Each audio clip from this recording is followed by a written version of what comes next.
Hello, everybody, and welcome to the Hearth of Britannia. As you can see, I'm starting to unpack a little bit more. This room is starting to look more and more like a studio, though it took a little bit of sweating and running to get that happening. I'm Rustic Dragon, for those of you that don't know, and today is a special emergency, last-minute notice, total without warning Dragonsmeet. And you're probably wondering why I'm asking you here today and what this big emergency is. The emergency is I need someone to call 911 because I'm about to drink the poison potion. I'm kidding. Luckily, I have this right next to it. So for those of you tuning in right now, the camera is here, my monitor is here. So if you see me going like this a lot, that's the reason. But so took a little bit of sweating. Have everybody mute, please. I'm Rustic Dragon, for those of you that... There we go. Perfect. All right, thank you for that. So you might be wondering what this emergency is, and this emergency is, I'm in the middle of unpacking. I've been needing to unpack for a really long time, and it's time for some emergency redecorating, reorganizing, and reshuffling. And those of you who may remember, approximately August, October of last year, I started selling my duplicates of the Ultimas that I have. And everybody was like, oh my God, I can't believe you're selling your Ultima stuff. And it was like, it's okay, it's only the duplicates. But it's come time that they have not been paying rent. I am giving them an eviction notice. I am getting those duplicates out of here faster. And to help me do that, I have a special guest. Ladies and gentlemen, our liege, Lord British. Hello, everybody. Hello, everybody. Hey, so nice to see everybody here tonight. Great to be with you all, not only the Dragons, but anybody else that happens to catch the tweet that we did to maybe send it out to other people. When Joseph and I decided to spend an evening, frankly, here together signing things, didn't he actually say that, did you? Didn't say that's what we're doing? No, we haven't yet. Yeah, so I will say that part of it, which is I offered to Joseph to sign all of basically everything in his collection, including those that he might be willing to part company with, and of course those will be nice artifacts to put back into the community. Are those the parts that he's willing to part with, and even myself, this is my first time to see his collection in person. I see things, for example, I've never seen the ancient worm from UO2, and so I'm actually having a great time here too, just because. Joseph and many of you are, such avid collectors that you guys have things that I've rarely, if ever, seen. Like the Ultima mix, which is I do have one of those, but that's a truly rarefied object, as you guys know too. And since I'll be busy signing things one at a time, we thought it would actually be fun to kind of be able to talk about those things that we're signing, to kind of reminisce about the days of old. And to talk about the products or the people or the objects, as well as to let you all participate, let you kind of jump in, ask questions, make comments as well. And so we thought versus just do this ourselves sitting here, I'll be signing, but Joseph should be free to comment and feel more stacks of stuff to go through. But anyway, that's what's kind of the theme of it, the theory of it. And we even got a few other things to sign. I should have brought those with me, actually. For people, like I said, Get Well Gamers, Goodwill Gamers, Get Well Gamers. Get Well Gamers. And so we'll start, if that seems appropriate. Absolutely. We'll start right here with the Get Well Gamers, to whom we are going to be, and tell me how this one was acquired, by the way. Didn't this have a special story about how this came into your hands? So yeah, so the Get Well Gamers, Ryan came and visited us, the president of Get Well Gamers, and interestingly enough, when stuff is donated to Get Well Gamers, they try to do everything that they can to put it in the hands of children that are in hospitals. But anytime a PC item is donated, they really can't do anything with that because it's really easy to give a hospital a console because it just works. But if you've got to try to give them PCs, then you got to maintain it, and you got to worry about firewalls and viruses and content and all that. So someone donated an unopened Ultima Online Collector's Edition, and they decided that instead of trying to put that in the hands of children, that they would just, or we'd have Lord British sign it, they'd put it up for auction, and they would donate the money directly to the hospitals or put it in terms of things that they can buy for the children. And I have no idea who that hat is for. So at some point we promised a hat to somebody, and we have to go back and look. Well, here's your hat, whoever was promised it. This hat Don't raise your hand. I know it wasn't you. and the 2 stickers, he's requested those to be assigned as well. Excellent. Get those as well. Hope you've ever signed one of those before. I have. I'm glad to know it works well. So you guys are welcome to unmute, ask questions, say hi. I know. Yeah, who do we have on the line, by the way? I was purposely hiding behind the camera, so I didn't see who joined us. And the other thing, you'll pardon our rudeness at this end, but I'm also going to eat pizza, which was the fee that I'm getting paid here by Joseph, was to receive some pizza in return for penning as much of this stuff as he's willing to file in front of me. Indeed. So would you like to start with a bite? I would. So the question is, pepperoni and bacon or pepperoni and sausage? Whatever's on top. Okay. Looks like pepperoni and bacon. Excellent. Thank you. Would you like a fork and or knife? Oh, no. Oh, no. Oh, no. Because I watch The Daily Show, and I know that people get in trouble for using knives and forks on pizza. Now, for me, it's a function of grease mitigation, especially in the Ultima room. That's true. Yeah, I probably should take a couple of those there for me. Thank you. Of course. But how is everybody tonight, by the way? Are you guys doing well? And thanks for coming in on short notice. Obviously, we did it as much for fun as for, hopefully nobody thought it was such a big emergency that they, stopped doing something important, taking the kids to school or something. I think Adam Burr may have knocked off work a little early. We'll see if he makes it. He mentioned that he was at work, but I kind of hope he gets off early. Me too. It's always a good time. All right. Let's see. Anything? Bribing our Lord with pizza. So typical. Well, who knew that it would? Who knew it was so easy to attract Lord British? Like if I'd have had, he'd have come to the Hoblock if I just had pizza. That's right. All right. Had he only known. Well, let's just take this from the top. Grab yourself, yeah. Yeah. So we'll start with the. And I even think the things are shrink wrap. Let's just sign on the outside of the shrink wrap. Okay. Because they'll probably stay in shrink wrap indefinitely, right? So you're going to sign the box, the reg card, the player reference card, the map, the coins, of everything. The coins. Okay. Mm-hmm. All right. Mm-hmm. Let's see. Starting with my incomplete Ultima 1.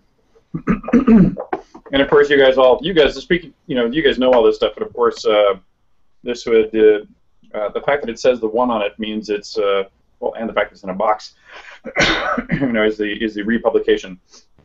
And another piece of trivia that you may or may not know is if you look on the inside of boxes, some of these boxes fold up. You have these tabs that you can fold them up, and if they had the fold-up tabs, it means me or Robert or my sister or my parents actually assembled and copied the discs, which this is not one of those. Hey, welcome, Richard. Richard Lemon from Australia has joined us. Hey, Richard. Pleasure. Yeah, the Richard. Oh, Frank is joining us. I thought you weren't, man. So be well and good day, everyone. Good evening. It's good to see you, Richard. Oh, I was joking about signing everything. Oh, I'll do at least one piece on the interior. So this is kind of an extended Treasures from the Origin Museum Hearth of Britannia pledge. Mm-hmm. So what's fun about this, we can talk about some of these unique ones here. So is this Chinese? Oh, funny cannon. This is legitimate. Yeah, this is the Japanese PC 9801 edition of Ultima 1. And Excellent. what's really great about these Pony Canyon editions is they are the only Ultima 1s with actual cloth maps. Mm-hmm. So this is a really fun one to have for collectors. That's a good point. I actually don't know if I even have one of these, to be honest. It's a good question. I don't know. I might have to steal it.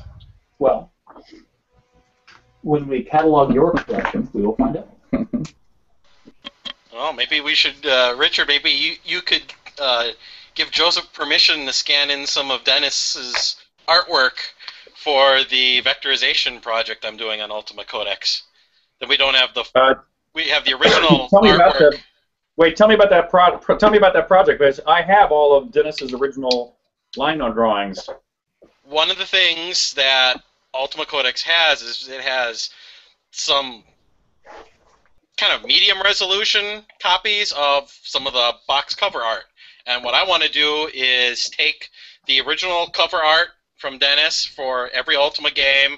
I want to go through all the books, get all the sketches and illustrations he's done, and vectorize them so they could be scaled to any size for my fellow dragons, for fans, other people to be able to scale them up to any size for many of the great and pretty spectacular do-it-yourself projects so many of them have done, from rugs to banners to canvas. And yeah, we have to think about it. Since I have the originals, which is something we technically can do, we'd have to make sure we did it in a way that wouldn't get me into hot water with. But I assume since they're out on the internet, I'm just giving a better quality version of something that's already out. So I don't think it'd be a problem as long as we're not using it for profit. It would be just meant for the community to share, look at, enjoy, use for their own. Oh, Joseph, lucky. Excellent. Just grinning like a fool. All right, we are ready for some more. So this is those of you soda backers out there, this is practice for when all the cloth maps need to get signed.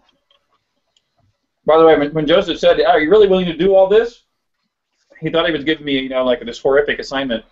And not only, of course, is the assignment of what I have to do for the full community much, much worse, but when we launched a Wing Commander and an Ultima on the same day, and both Chris Roberts and I agreed to do a limited edition signed set of boxes.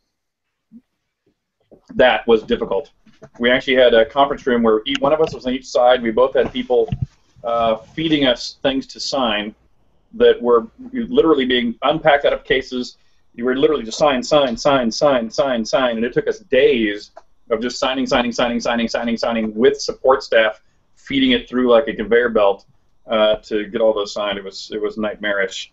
So this is actually quite pleasant since we can have a nice conversation at the same time. Oh, here's some trivia about this. Many of you probably know this, but for Ultima 3, not only was the world round-ish in the sense of the left edge of the map and the right edge of the map and the top and the bottom connected to each other, sort of like a weird twisted toroid, but this was all done by my mother. So this is my mother's art, who put this all together. And this goes, and same thing with the manuals. The Ultima 3 manuals all came from my mother as well. And this was typeset. The Ultima 3 stuff was typeset on, very mechanical, sticky back typesetting gear. Some of which I gave Joe Garrity a piece of some of that not too long ago. I think he had his own as well. So another Japanese Ultima here. What's really fun about these is that the cloth maps for the Japanese versions are slightly different than they are for the American versions. So this one has this beautiful brown border on it. And as promised, I believe I promised Jeffrey, I'm not sure what his dragon name is, but I'm going to be doing high-resolution scans of these. Because as far as I know, there are not any high-resolution scans of the Japanese versions of the maps yet. No, there aren't any of them on Ultima Codex at all. I think I asked Kenneth about that at one point. This here's what's really funny too. Like, here's this Ultima 3. Here's some more trivia about these boxes. This was Dennis Lubez's first direct original work for. Let's see. He did the Ultima 1 cover too. His Ultima 2 went off somewhere else, but this we were at least working much closer together. And this was, of course, still done with real paint on on a wall. And Dennis, if you look on the right-hand edge of the Exodus boxes, and you can probably see this if you get a scan online too, but the rocks, it's easier to see on this brighter one, the rocks on the right have black speckle on them, and he used black paint on a paintbrush to kind of scatter those black specks. But he forgot to do it on the left side. And so this is something I noticed when he did the actual artwork. But at that point, he'd gone back to Austin or something because we did this in Houston. It was there was no way they'd easily get him back to fix that technical error. Mm-hmm. But I've always, every time I see Ultima 3, that's the first thing I notice is that he forgot to do that one little detailing at the side. And an interesting little bit of trivia about me here. Richard's getting to see all of my note cards in here. So each of my Ultimas has a note card. It's basically the ID number, so it's the number, so it's line item 17 in my spreadsheet, Stephen Emon's number that goes with each one, and it has basically what it's missing, or if it's complete, and where the cloth map is, because I used to keep some of them on the wall. Mm. So Richard gets to see my internal organization system there. Mm-hmm. Creepy. So we thought it would be a fun emergency, fun hangout for everybody to come and ask questions.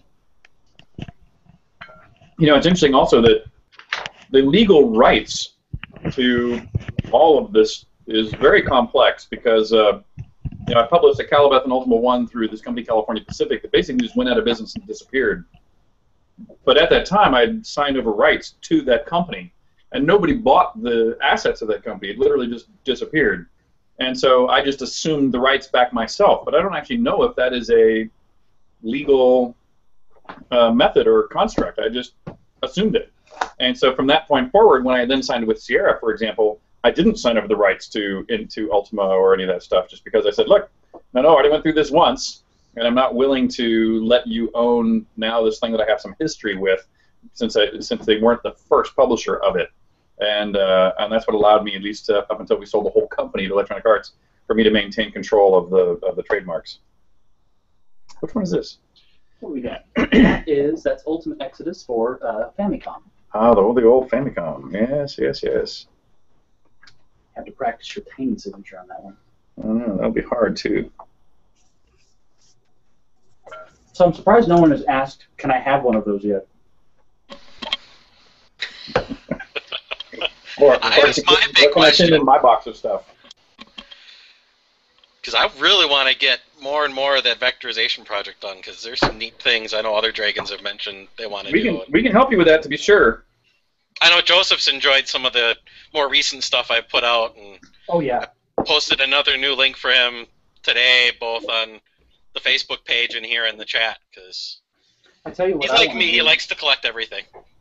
Well, I like also being a bit of a digital hoarder too. So it's one thing to have the item, but it's a whole other thing to have a really high resolution scan of it that you can distribute or do derivative works with. And it's really hard to see this in the images, but if you ever come and see Dennis LeBay's Ultima 6 painting in person, you can see every tiny little brushstroke, and it's breathtaking. And I would love to get some kind of super high resolution photograph of that, even if I have to just photograph it in sections and stitch it together. I think that would be just outstanding. Yeah, I agree with that. That's actually my auctioned favorite off. cover too. So yeah. Joe Garrity was here, he'd enjoy seeing that stuff in a heartbeat. Yeah, I was hoping Joe could make it in. So do we have to worry about any of these drying? Nope. Not. I mean, I'm not stacking them until I think they're adequate. Cool. So we're officially out of Ultima 3 and moving on to Ultima 4. Now we got Ultima 4 for Famicom. Famicom, British versions, Sega Genesis, Wow. Nintendo. I know I don't have some of these, by the way. I mean, I'm sure they came through Origin, once upon a time, but never enough volume for even us to keep copies of. And obviously I haven't been as diligent about tracking them back down online. And of course, It's funny. the loaner editions have gone out into the wild too. The Origin library. Yep. And I've, as I suspect many people do, I Google my own name and I have an eBay search with the word Garriott in it. You were arrested somewhere recently. There's a mugshot of someone who looks surprisingly not like you. No, I didn't know that. But I buy. My mother made these pots, these potteries. If you go on eBay and you Google Helen Garriott, my mother, about once a month or two you'll see these moon pots, they were called, and these Skylab pots. Moon pots come about once a month, and Skylab pots about once a year. But I now collect them back so I can give them away to other family and friends because I helped make them when I was a kid, but they're all gone into the sky. It's awesome. But yeah, if you're really a hardcore collector, you get one of those. Made by the art director of Origin, the original art director. See if I can find that mugshot that was posted. I don't remember if that was posted to Soda Moderator's chat or if that was posted to... Well, that's hilarious. Was it to come on our internal hip chat kind of thing? No, it was posted to either the Soda Moderator's Facebook chat or it was posted to the Ultima Dragons... And did somebody actually think it was me originally? Oh, no. It was Oh, just, okay. hey, this is fun. I see. I see. If I can track that down. Kenneth put it up on May 7th up on the Ultima Dragons Facebook one. Perfect. Thank you so much. All right. So I'm. Of course, that's been superseded by a few posts since then.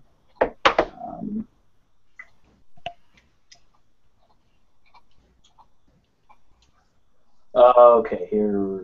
Well, no, that's not it. Anybody want to give me a link in chat? I would appreciate that. All right, thanks, Halgraf. All right. So that takes us up through. Well, we're entering the Age of Enlightenment. Indeed. Indeed we are. I feel so enlightened. Did you just say indeed? Indeed I did. So now what do I have to do? I've forgotten. Well, I've got this stack of Ultimas. What do you want me to do?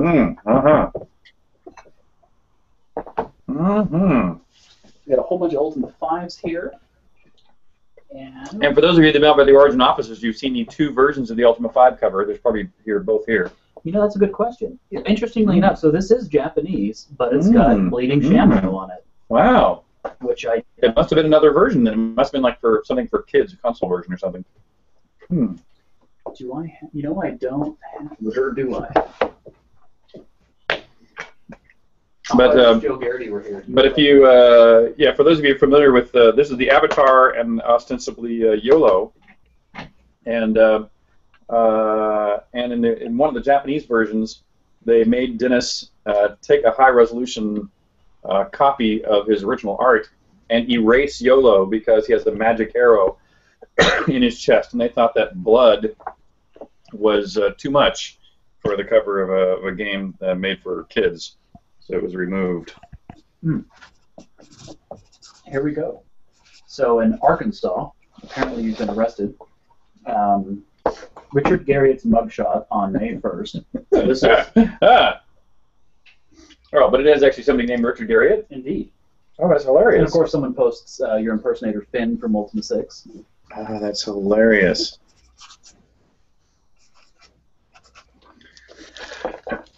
Well, it's probably lucky for him that when people Google Richard Garriott, they might not see that. Yeah. However, it's also unfortunate that he's probably related to me because that name is obviously not that common. You know, when I was in college, there was a girl named Sarah Garriott who went to Ball State, and she was a beautiful, beautiful girl, blonde hair, dark brown eyebrows, and I had the biggest crush on her. And I always wondered if she was tangentially related to you.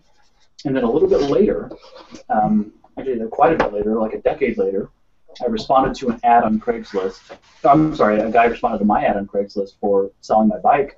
He said, well, I don't want to pay you for your bike, but I have audio equipment. Are you interested in the audio equipment? It ended up being Andy Garriott, who happened to be his or her brother. And we had a long conversation about that, and that was really fun. And he said that he knew who you were because he would randomly Google himself. Yeah. And be like, well, I know that astronaut guy, but apparently he didn't think he was related to you in any way.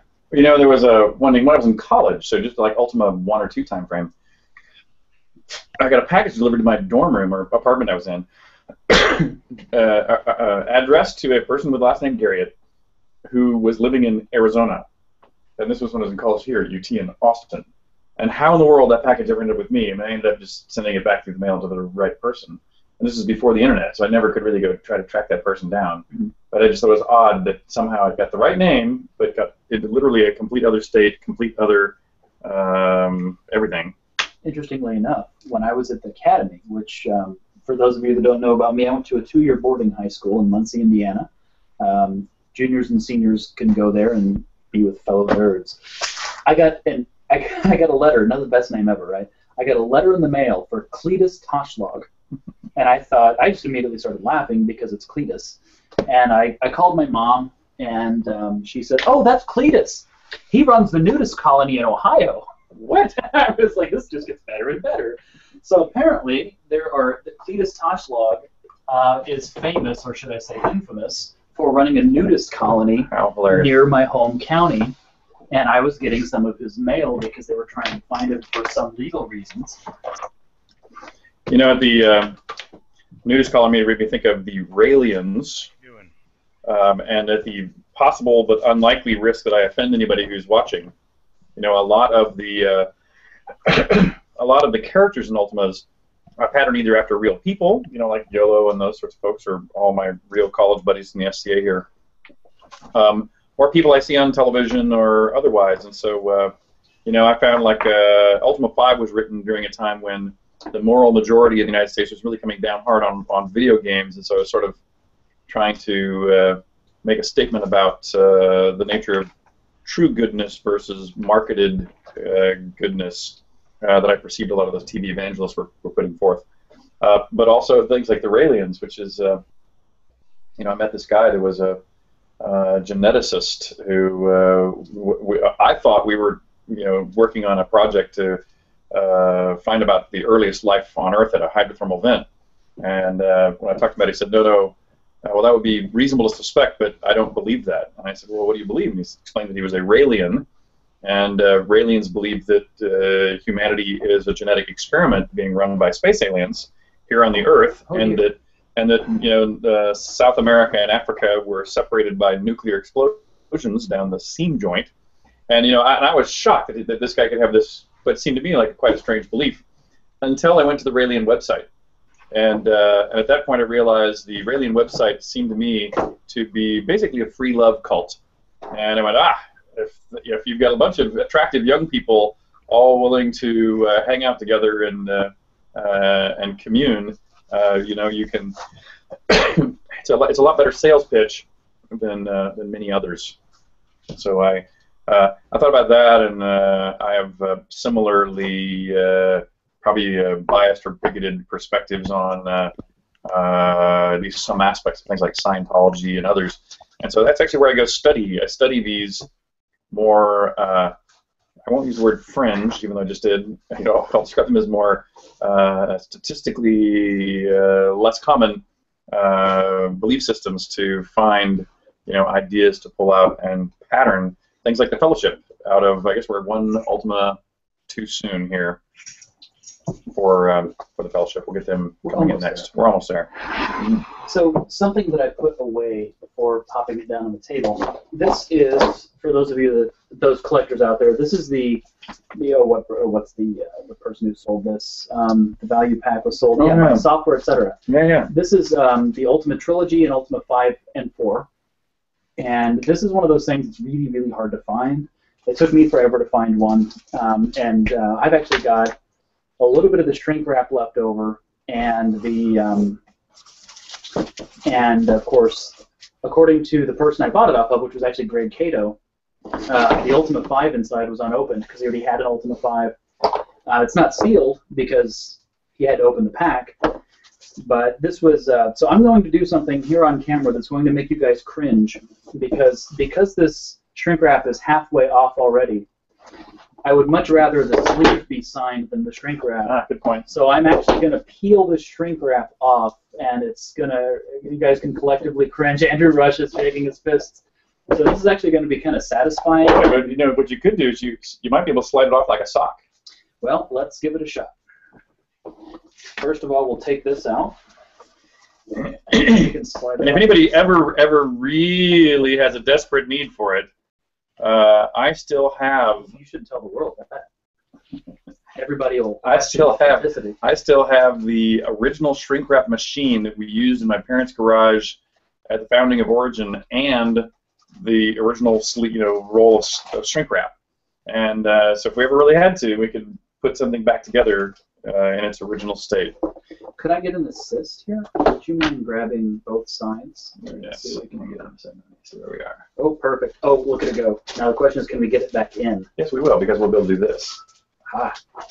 Oh, check that out. It's got the little magnetic... strip. So hang on, don't go anywhere. Just right. hold that. We're going to go right back in.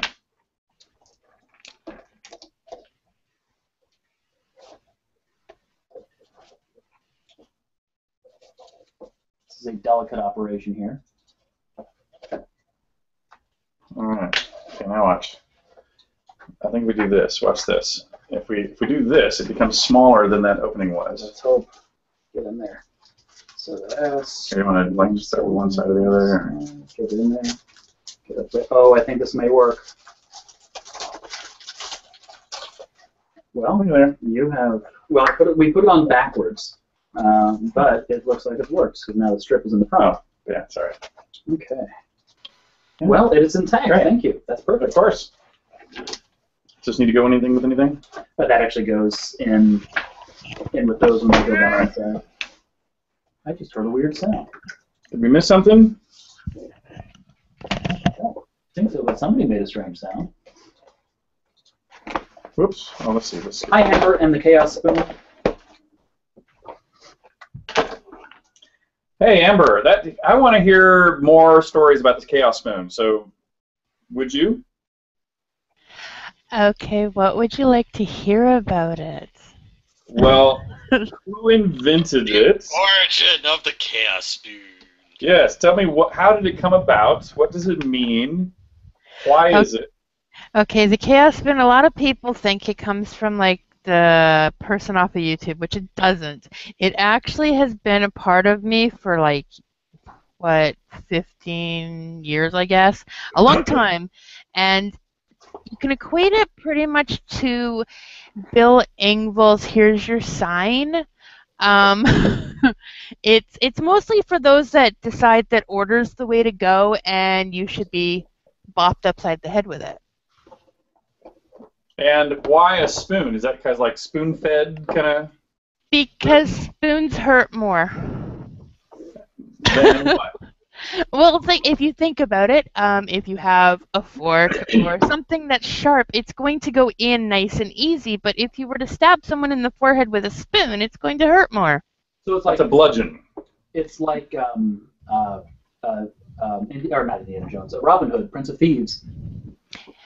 Somewhat similar, yes. I'm going to carve your heart out with a spoon. Well, why a spoon? Because it hurts more. Hurts more, yes. I understand now. So makes sense.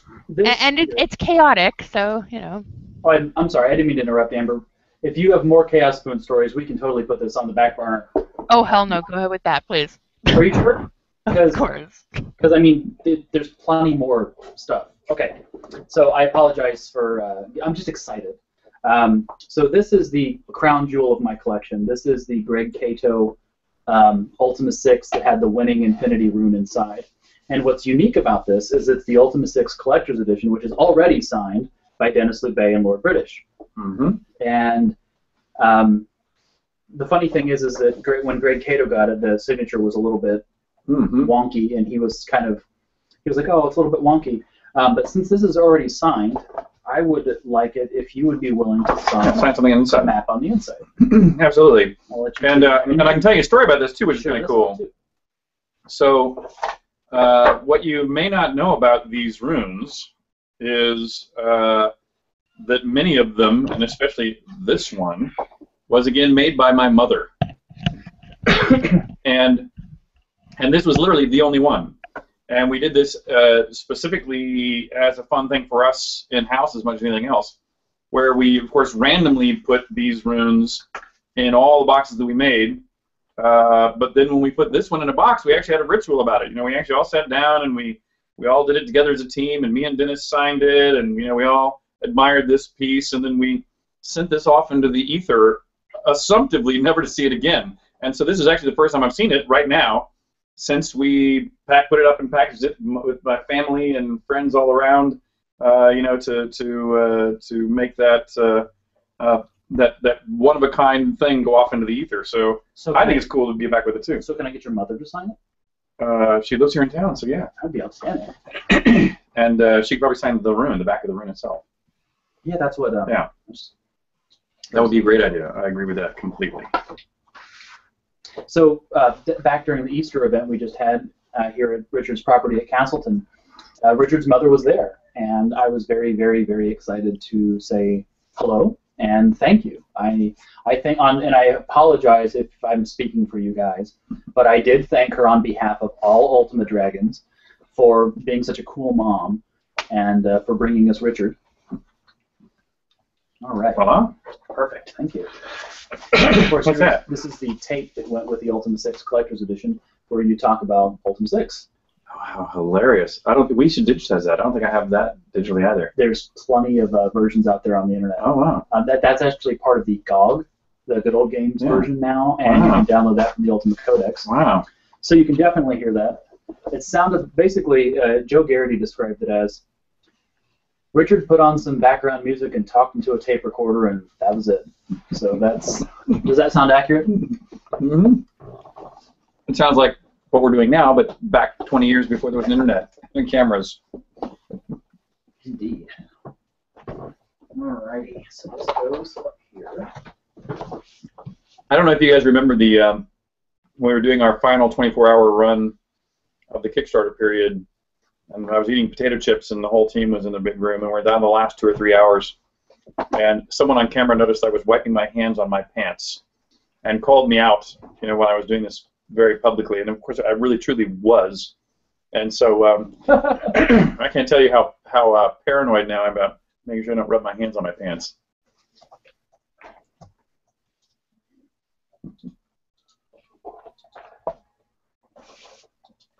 Yeah, most of these I know I don't have these. These are more rare than even I have by a good margin. Now, some cool, fun stuff, guys. I'm going to share this with you.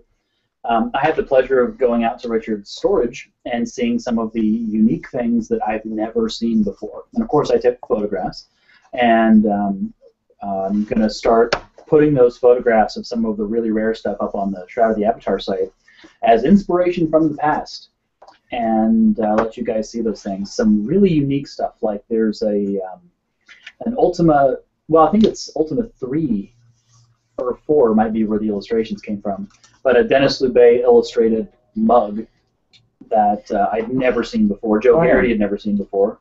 Yeah, and I used to have a number of those. Those are, I guess, must have made them for employees only, I suppose. Had never seen those before, but all this fun stuff that I'm seeing that no one else has seen, I want to make sure that, again, it gets digitized, it gets made available to everybody, because I promised that I would not abuse my access, although I guess you could call, what do you call this, right? Yeah. I said over and over and over that no, you're paying fair market for this pizza. That's right. So, interesting thing about this really quickly, this, as you can see, is not in the best of shape. Mm-hmm. This was my Ultima 6 that I purchased as a kid, and inside, this was my, is this the original? Yes. This is not abused. This is well loved, exactly. And this will never, ever, ever be sold. This is my Ultima 6, and I've thought about letting this one go, but if I could make a greedy request, and this doesn't even have the cloth mat, this was the paper edition, if you would be willing to sign all of those, this one is never leaving. Of course. Now, if someone offers me like $500,000, I'd have to consider it. So this one will never leave. Because I fell in love with Ultima 4 on the Nintendo, and then this right here, this purchase, sealed the deal. It was after this, I was a zealot. And I will tell you another little story here about Origin at this time too, which is, because I was doing a series of games, perhaps, and because the series was lasting longer than the companies and my employees and managers within the company, I had strong opinions about people changing anything. But occasionally, I would allow changes to go through. Sometimes they were for the better, and sometimes I regretted them. And if you look at a lot of the early Ultimas, they had this little gold border around it, this little trim that Dennis painted into the borders. Well, in fact, I think we can back up before that. If you go back to Ultima 2, to me it was the fact that Ultima 2 doesn't look like the other Ultimas because it was a different artist with a very different style. And a monster box that doesn't fit on the shelf. Well, but this was the first box, so I loved it because it was the first game ever in the history of games to be in a box. Oh, okay. And so the size only changed format after the stores had to deal with boxes. Before that, everything was in a Ziploc bag. Yeah, and Ultima 2 and Ultima 9 Dragon Edition are the bane of everyone's collection because of the shelf. Right. Doesn't fit. But then the stores began to push back on size, but they had to settle somewhere.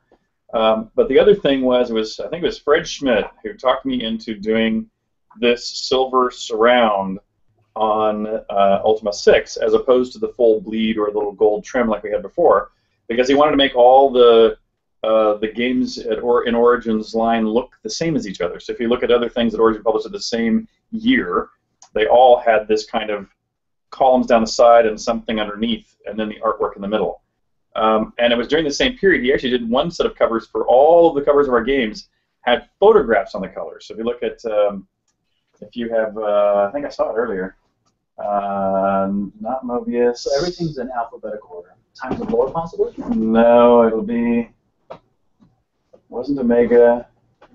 We'll find it. We'll get to it in a second. Space Rogue? There it is, Space Rogue. Oh, in fact, here's the columns. Yeah, there it is. This is perfect. Because you can see they both have the surround and the photograph. And so Fred actually tried to talk to me. There you go, Knights of Legend, all of them. These all three have that same border treatment. And Fred tried to get me to do a photographic cover as the cover for Ultima 6. And I basically said, no effing way. And but it was actually a battle. And so I obviously eventually won that battle.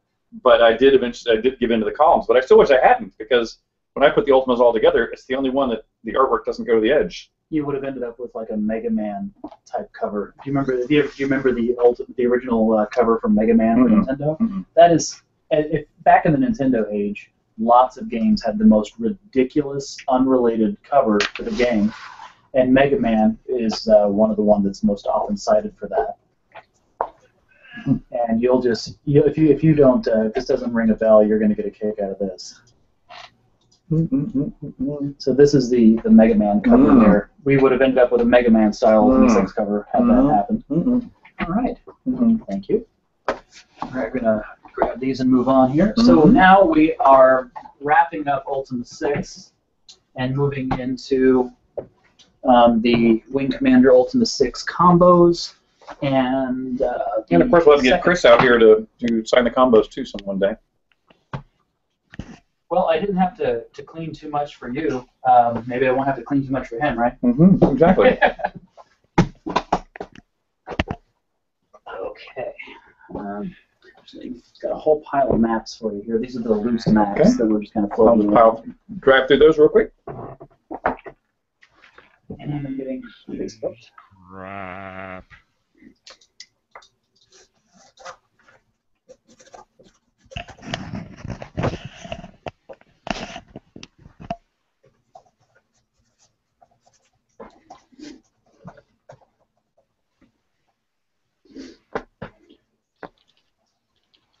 There's one spot left. Cool. Looks like Joseph Drayson's going to join us. Lego guy. He just did the space bards, and it's awesome. By the way, if you guys haven't all listened to that album, I assume you have all listened to that by now.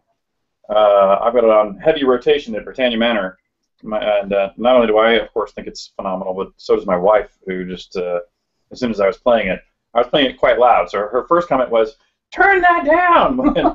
But her second comment was like, "Wow, that's really good." I looped it a few times right after they released in the office. Right, that's my pocket. I'm just ignoring it. You were vibrating it. Well, since you guys brought it up, I may as well bring it out, because I got my actual physical copy today. Please do. For those people who are curious, it comes in an evidence bag. Is that like all the typical stuff? It's like it is almost Ultima-like in its awesomeness. It's completely Ultima-like in its awesomeness. And then inside, I'm not going to pull it out because I'm going to leave it in mint condition because I'm that kind of collector. But it's got the album in it and everything. Autographed by the and bar. Autographed by both of the awesome young men. and wouldn't you agree though that just not only is it just awesome presentation, and they'd obviously done a number of pieces of work that we were all familiar with before the album that was great. But the fact they could put together an entire album of music of that quality is really just amazing. I mean, it's hard for anybody, and this is great. Actually, I don't. In fact, I've never even read the names of the tracks. I just copied it all across them. Joseph, Frank brings up a good point. Dame Laurie is saying you have to be careful. Richard is probably greasing up all your swag. We're being careful about that. Yes, it is reasonable, but that's also why I've been rubbing my fingers a lot here after each bite. Before we even started, we had a talk. But yeah, I figured since you guys mentioned it, I would show it off. I know Styles, Richard, you, and Joseph both have helped highlight it, but it's always good to continue to bring up their great work as well. I totally agree. They're just, and they're really fun too. I've shown this off a time or two. I think it's, it might not be in here anymore. I might have moved it to the other room. But they, we signed a bunch of, or Richard rather, signed a bunch of stuff. I guess I signed it too. We did have the entire Portalarium staff sign one of the posters, but we signed some of the big Neon Milk posters for their Kickstarter rewards. And they included something for me that really touched my heart. They included an autographed copy of the Gallstone, which is their, you can watch the whole movie on YouTube. It's their little medieval fantasy movie. Completely hilarious. And I mean, I don't know where that came from creatively from their part, but it's like completely random out of the blue. It's an obvious low-budget movie, but it's funnier and better produced than many, many things that I've seen come out of Hollywood. It had me rolling. So I'm a big fan of the Gallstones, so they sent me an autographed copy of that, which just made me squee. Alrighty, we are up to Runes of Virtue with a opened, pseudo-sealed, sealed copy, and then for both, of course, Super Famicom and Super Nintendo. Now this I have to ask, just because unfortunately I no longer have my copy of it anymore. But do you have the Game Boy copy of the Runes of Virtue 2, Joseph? I've never even seen this before. So that's Runes of Virtue 2 for Super Game Famicom. Now I've got Runes of Virtue for the Japanese Game Boy. Ah, sweet. That was another one of those rare ones where it's hard to find a good copy of it that works. I don't actually have Runes of Virtue. Now, actually, you know what? I have a box floating around here. It's down here. Hearth of Britannia Telethon of the Avatar Rewards. So actually, while we're here, I'm going to get a quick update on that. I'm going on vacation at the end of this month, and then the first thing that I'm doing when I'm getting back is ordering the other 2/3 of the rewards. So anybody who donated to the Telethon of the Avatar rewards, I finally have gotten caught up with my life. They're going to start coming out. Additionally, since Richard's here on a signing spree, this box right here says HOB Tota Rewards, and it's got a 1 on it, which means it's the most important stuff. Sitting right there. I'm going to go ahead and have Richard sign all that stuff for you guys, too. So as an apology for taking damn near a year to get it to you, Richard's going to sign it. So hopefully that's... makes up for a little bit of it. All right. So or makes it worse, depending on your attitude. And hopefully they'll like it. Let me put this stuff back so we have ample space for this. And when you do the next round, I'll take a fresh napkin, just make sure I don't grease your stuff. Of course. And top off on this soda pop there, too, if you wouldn't mind. Of course, more ice? No, I think I put a lot of ice in there a minute ago. So. All right. As we used to say in my house when I was growing up, would you like acid in your drink? Oh, it took me a minute to get it, but now I get it. Just pretend I'm 5 years old, and you're going to wait for that fizz to settle. I can just... No, that's plenty for now. Yeah, just always pretend that I'm 5, and then you will get my humor.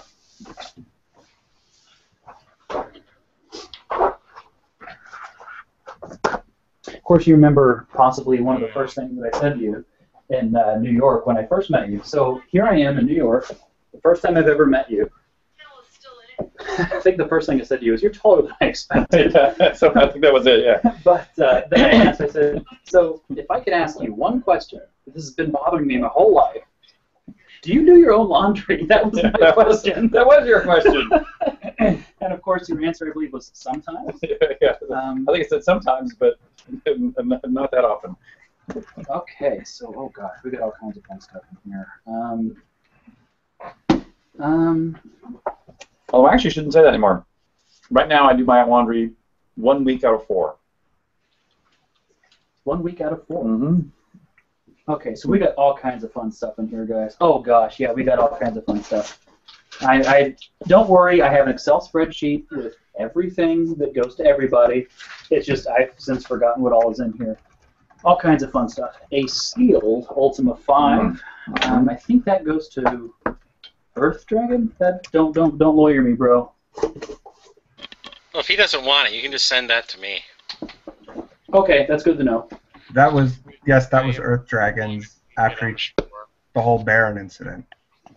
We have a couple Ultima 9 Ascension enhanced music CDs. Mm-hmm. I know one of these is going to Beamont, Isabel, also known as Ludo's mom.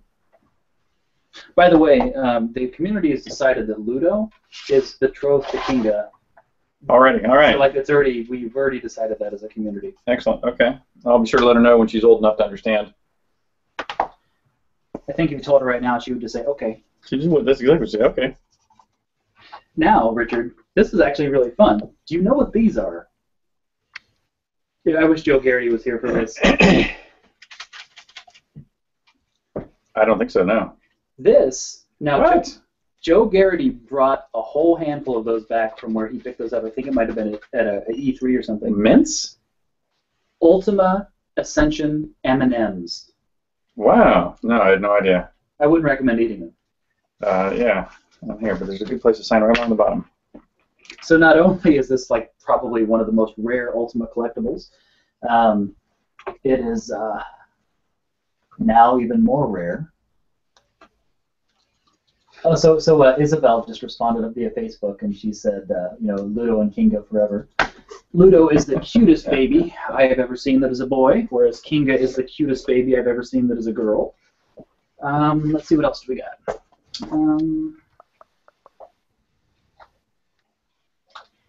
Is there any things in here that's no, that's all wax seal stuff. Actually, I wish Phoenix were here. You know what? I'm just going to do this.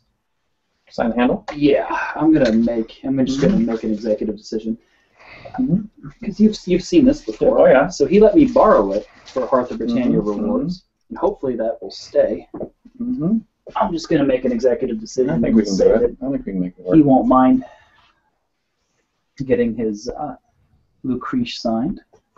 Here's what I'll do. I'll put my snake on the side of it. Perfect. Oh yeah, right down there where you never handle it. So Shadow of Light, this one is for you. I already had Richard sign this in New York, so his signature is still there. So this one's actually already signed and ready to go for you.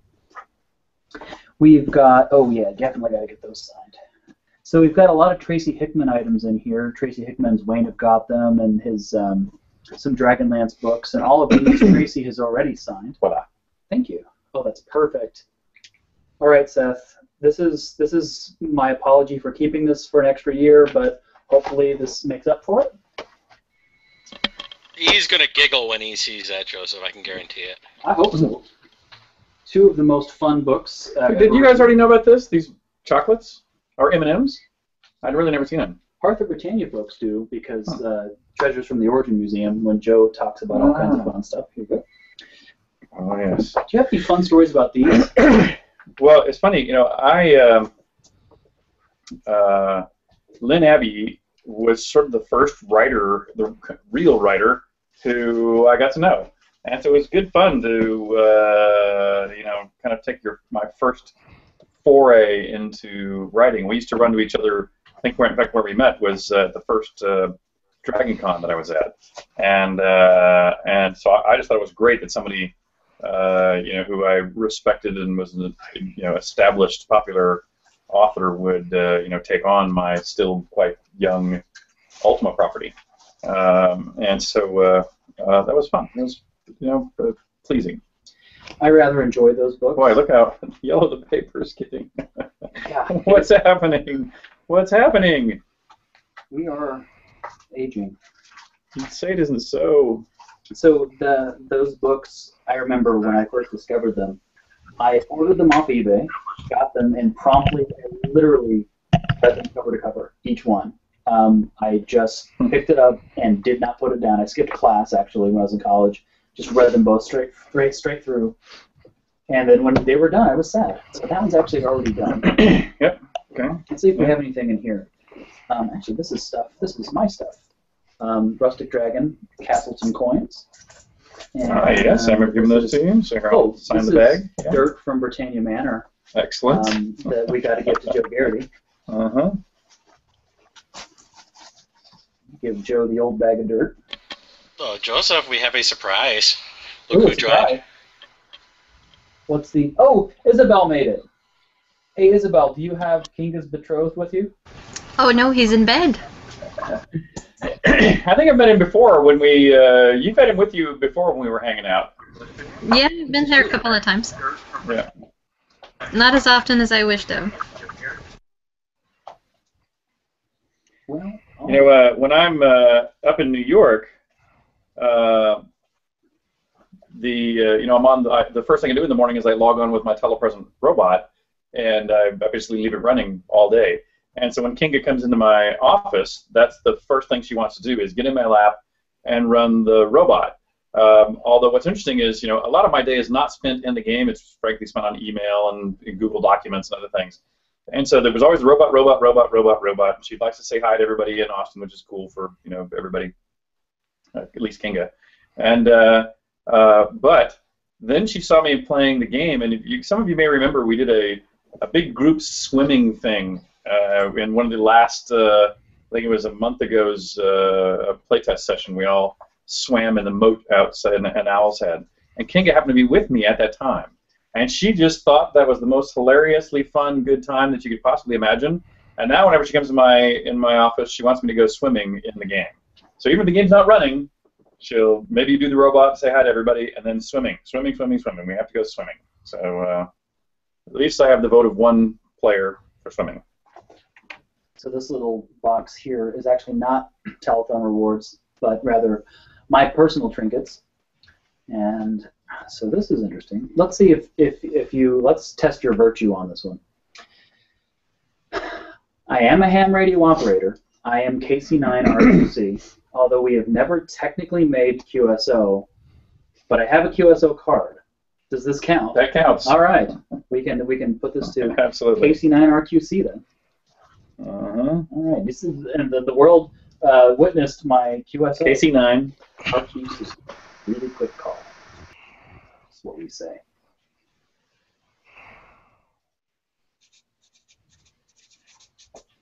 I'll leave a space right there in case we get my dad to sign the other side. That would be awesome. Thank you for that. Okay, now this is just all personal trinkets in here, and this. You can sign the patches, you know. Well, I sort of do. Or you can sign them on the back. Well, I'm actually thinking of actually putting them on my. I got a shirt. Put the right way up, then if you do. I guess it was, yeah. Mm-hmm. A lot of people put that wrong side up because it's got Russian and Cyrillic on it. So people are like, which way's up? We don't know. There's a lot of symbolism on here. Yeah, so for those who haven't seen my mission patch, or if you have, people always try to make things have meaning. So this was Mike Fink, Yuri Lonchikov, and myself on Soyuz TMA 13 that we probably should have put in Roman numerals. But you customarily, whoever the commander is, you use his call sign if he actually had one. So Yuri Lonchikov was our commander. He was an Air Force officer, and his call sign was Titan. And so he was Titan 1, Mike Fink was Titan 2, and I was Titan 3. That was my call sign while we were in space. And that's why you see the three of us in spacesuits holding up the Earth as we're hypothetically Titans floating there in space holding up the Earth. The 100 is because it was the 100th manned Soyuz launch ever. And there are 17 stars, and the stars are little cross shapes, and that's because up until the time of our flight, in fact still till this day, 17 people have died during launch or reentry or other space activities. So now you guys know. Some of you have patches and stickers, and some of you have received those if you've gotten a package mailed to you from Portalarium. So now you know what that means. Is there any special symbology with...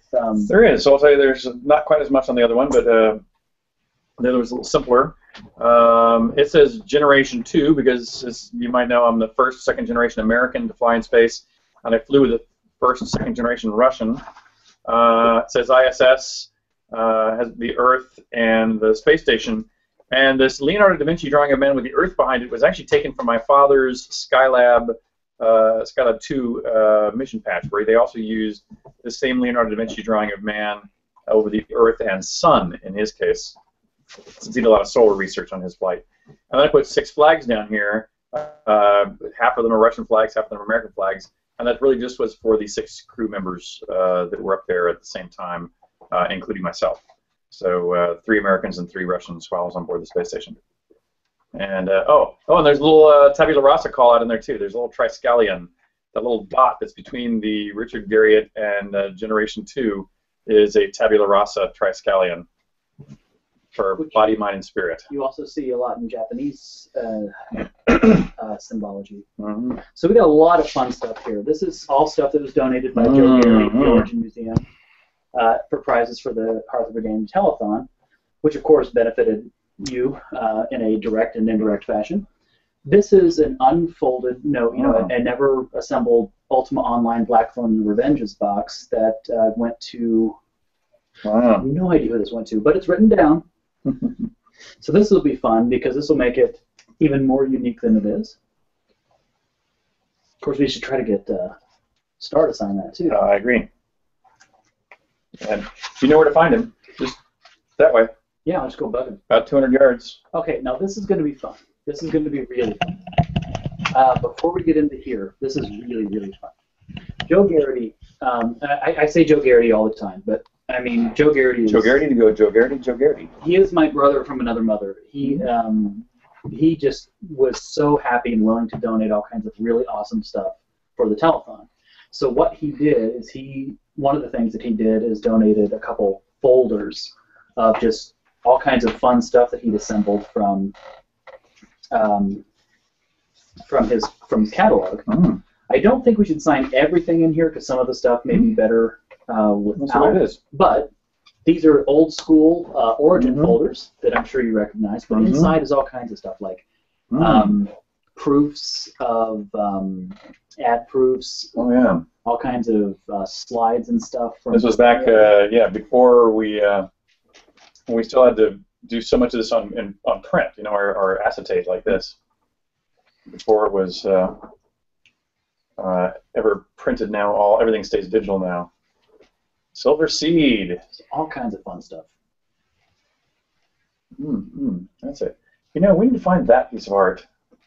Oh yeah, the Silver Seed art. Now I can, of course, this is I'm sure this is high quality image here. We can scan this. That's right. So yeah, we gotta let's see if we can make that into a print. I don't know of any print version of that exists in a nice, like poster-like form. Yeah, that'd look really sharp on a conference room. These are great. Yeah. All kinds of fun stuff in here. But yeah, well, let's at least sign the box. I mean, the folder. I hope you guys don't mind. We're writing all over your prizes, and this is pretty much it's the same but slightly different. More the Martian Dreams collection side of things. Yeah. And in here is some really, really fun stuff. Oh, I'm going to I'm not going to do that. Okay, so here is some fun stuff. In here is promo material. There's actually one of these stuff. I think has great stuff. It has a list of like the Lord British signature suitable for copy production, copy reproduction. Here you go. Ultima Ascension Press Kit CD. Wow.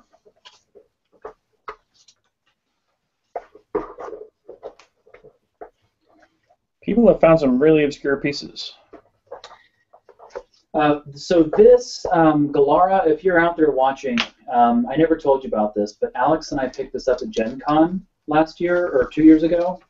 This is Mark Gunn and the Dubliners' Tabby Cats. This is Irish drinking songs for cat lovers. I was gonna throw that in your prizes when they came. That's hilarious. But it really is Irish drinking songs with cats in the background. So you've got this coming your way. which I'd kind of forgotten about.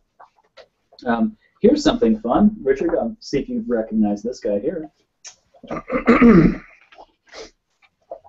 Oh, yeah. Oh, yeah. Oh, by the way, here's, Ultima Online. There was another one of these times where they decided to make a line out of the boxes that I kind of wish I'd fought harder to stop, which was, it even hit Ultima Online. This is when the when the line look was to have the blue column down the right-hand side. Was another one of those times where marketing was exercising their strength in some way or fashion. Should have fought it. Should have fought it. For shame. And funny story about this one guy named Christopher Yates. So Neil Young and Chris Yates came to Origin to be middle managers between us and EA. And Chris Yates one time convinced me. He said, Richard, as motivation for the team, why don't we say if they make this date that you'll shave off all your facial hair and I will grow a beard for a month. And I said, well, that sounds innocent enough, but just so you'll know, I've basically never shaved my face. In particular, I've never shaved my upper lip in my life. And I said had been one exception. There was one of my girlfriends once that convinced me to shave my upper lip once, and I really regretted it. And so I just, I'm sorry, I just don't do that. And he finally talked me into doing it. So the team made their date. I shaved. I hated it. I started growing it back right away, of course. And then he was supposed to do his half, which was to grow a beard for a month. So he grew stubble for about 2 or 3 days, and then he started shaving. And we're like, dude, sounds like Chris Spears. You just cheated. You just lied to me. And he said, well, my girlfriend, blah, blah, blah, blah. I'm going like, bullshit. We had this agreement. I mean, I told you what a big deal this was for me, and you're not pulling up your half. So I decided to take my revenge on him. And so here's what I did for revenge. I did a week of... Was the answer in here? I'm really No, the revenge was not in there. But my revenge started with a number of things that I prepared for the end of the week, and a number of things that I could do at the beginning of the week, and then one thing that I did on their honeymoon shortly thereafter, because his girlfriend was his fiance.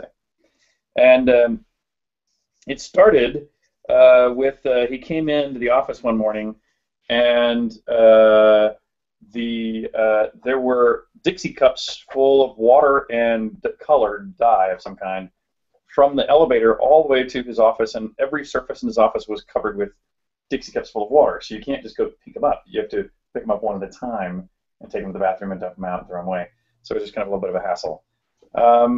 Then I'm sure I'm missing number 2 or number 3, but somewhere in there we got up to the point where one of them was we filled his entire office, ceiling to floor, wall to wall, with inflatable sex toys. So they were like the male dolls, female dolls, giant phallic symbols, whatever it was that we could buy on the internet. We filled his office to the brim with these sort of things. But then the last one on the excuse me. So we're still doing fine. The next one was we had repellers go off the side of the building, and he had a nice corner office, so we black plasticked his whole office from the outside of the building. So we sealed his office where he did not only get a nice view, he had no view whatsoever. It was black. And because it was done with repellers, no one could take it off. It was halfway down a tall office building. And so it stayed there for, I don't know, a month or something until the next time the window washers came out or something to clean the building. But the last 2 were the fun and insidious ones. We had actually, before we started that week, we had my friend Greg Dykes, who's also Dupre, had built 2 remote control devices for me that we put one into the electrical circuit that fed his office and another one into the wall cavity between his office and somebody else's office who was in on it. And what we had the ability to do was to shut off power to his office and his office only, but also restore it at will. And the other box let us make, there was this thing that had like a saw blade and some chains in it, so it would go as when you would press this remote control button. And everyone else in the office knew that both these buttons existed. And so we'd always go into his office to have meetings or something, and boom, boom, or or power beep, beep, beep, beep, only his office. And so he'd be like calling building management, who was in on it also. And anyway, so those are the practical jokes we played on him for that week. But then on his wedding anniversary, so at the end of all these, he's like not about to tell me where he's going on his wedding anniversary, right? Because he knows I'm already pissed off at him. I'm going to get him back. And so I finally find out. He tells me like just some island. I hear the name of the island he's going to, and it was a small enough island that there was only like 2 or 3 resorts, on the island. So I just called them all, and I just said, oh, I'm the best man for this guy's wedding, and we have this thing set up, and we really want to take care of this. Can you take, like they said. Is that virtuous? Yeah, of course it's virtuous. Revenge is a virtue, right? Right, Amber? You're on my side, right, Amber? Indeed, I am. Aha! I know I have at least one supporter for this. And so we, on this small island, they really didn't have anything they could do. Like I said, I couldn't get them to like short sheet the bed or do anything like that. So I said, look, what do you have? And they said, well, we have a floor. I said, that won't help. And I said, well, we have a kitchen. I said, okay. So I said, can you please make me make a silver platter covered with sand and seashells, and then take a whole dead fish and let it sit out for 3 or 4 days, and then put it on the tray and serve it to them. And they said, okay, we'll do it. So they did. So I had a smelly whole dead fish delivered to him on his honeymoon, just to make sure he knew I could reach out and touch him, no matter where. So the moral of the story is the moral of the story grow a beard, or is the moral of the story? The moral of the story is don't fuck with me. Pardon my language. Fair enough. Between that and the Uzi. Exactly. See, we would have. So there's a second Ultima 9 promo there. See, I guess we would have expected a blunderbuss, not an Uzi. But you take what you can get, right? Exactly. I still don't. Never have owned a blunderbuss, so wasn't an option available to me at the time. Did you hear that? Now we know what to get Richard for Christmas. A blunderbuss. Finally, a blunderbuss. Like now we have a gift idea for Richard. Let's get a blunderbuss. All right, let's get the Ultimate Dragons blunderbuss. Very good. Speaking of dragons, this is fun. This is another Hearth Telethon award, but this is the Ultima 9 Premium Edition, Japanese. Japanese, that's great. And what's awesome about this is, if you recall, it has hardbound. That's right. I remember that. Books the way they really are supposed to be. These are fantastic. Fantastic. Oh, I'm not even sure if we've talked about this publicly. That Tracy and I have this little secret plan about. Oh, we have. We have? I think we mentioned that at the last hangout. Okay, good. So we're working on a extraordinarily deluxe blade of the Avatar in not only leather embossed hardbound binding, but with torn edge papers, and basically we're just saying like we don't really care how many we sell because we frankly just want some, and so we'll sell as many as people are interested in, but we'll make exactly that many. So anyway, don't be surprised when something very special pops up. That's really going to just be one time you're in or you're out, just because it won't be cost effective to go back and make any more. And that's probably how I'm going to publish Hearth of Britannia too when the cookbook's ready. So just be ready for that. So where do you want me to sign on these? Let's go. Do you want to do the manuals? Yeah. How about if we do both books? I think, and then maybe the outside, because that would be really special. And of course, it comes with the certificate of authenticity from Lord British, which is already signed. But I wonder if this was signed or. Oh, I'm sure it was not. I'm sure it was printed. Yeah, I have probably printed. I've got another one. We can compare them. So, Facebook messages are popping in. Oh gosh, all kinds of them.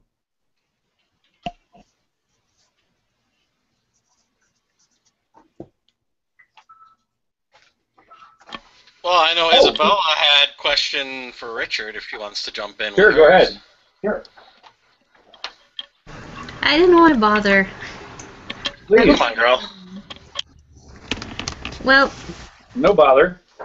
it's just my daughters and I, we were watching Men on a Mission for Mother's Day, and they kept asking me, they kept saying, I wonder what it feels like, all those things you did right before going, you were spinning and you were going underwater, and it looked like, it looked so hard to handle. The spinning chair is horrific. but let me tell you the theory of the spinning chair.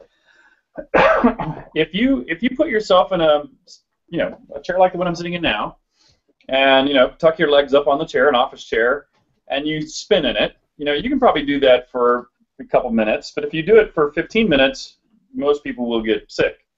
And especially if you add head bobs into it, then that's a substantially greater level of provocation that will very much make you sick. But what's interesting about that is that sickness in space, no one really knows what causes it. A lot of people who get like motion sickness on a boat or in a car are afraid that on a zero-G flight or in space they might get sick. And about 80% of people who go to space do get the symptoms are very similar to motion sickness. And there's reason to believe that the causes are similar because in space, since there's no gravity holding the fluid in your ears down, as you move, the fluid in your ears shifts, sloshes one side or another. That makes you feel like you're falling, even though you're not, and your eyes can tell you that you're not. And it's believed that disagreement between what you feel and what you see causes the sickness. Well, the Russians believe, and the Americans used to believe, that if you sit in the chair and do that rotation and come to right to the point of making yourself sick, but you stop right as you go as long as you can, but you don't want to actually throw up. You go as close as you dare. Well, then what you do is the next day you do it again, and you can actually do it a little bit longer with a little bit more provocation. And the next day a little longer, the next day a little longer. And if after a period of 2 or 3 months, you can get up to where you can actually do it indefinitely, which I did. I made it to their last stage, which is to be able to do it indefinitely. And so I became very good at it. And the Russians believe that, and in fact, for all the people my company, Space of Interest, has flown, 100% of the people who made it to the end did not get motion sickness in space, including me. And then there's some people who didn't make it all the way in, like Anush Ansari, I think, is one of the people who didn't make it to the full provocation level, and she did get motion sickness in space. So I mean, it's still a small sample. It's only 8 people, but maybe the Russians are right. But the United States kind of gave up on it. They don't do that with U.S. astronauts anymore. But the reason why I hated it is not only are you driving yourself right to the point of being sick, which is already bad, but you additionally, when you do stop, you still feel nauseous and you have sort of a headache, and you sort of feel like you've got a hangover that you just can't get rid of. So whenever I did that, I knew that until I went to sleep and woke up the next morning, the rest of my day was going to suck. And so I always hoped that it would be close to the end of the day when they would pop up, but sometimes it was the beginning of the day. So I always dreaded going to the chair until I made it all the way up to the peak level, which was only like 2 weeks prior to flight. But yeah, that part was uncomfortable. The stuff in the water, even the centrifuge, all the rest of that stuff, the zero-G flights, that's all brilliant, great, wonderful. But not the chair. How's that? That sounds like torture. It was, yeah. So when I was training for space, my junior year of high school, which I obviously was not training for space, had the bright idea to have my friends spin me around in the chair in web development class. So he spun me and spun me and spun me. I think we did this for 20 minutes. And I didn't tilt my head, but I completely agree. The rest of the day sucked. I got out of the chair, the teacher looks at me and he goes, "Just go back to your room and go to sleep, you dipshit." And I said, okay.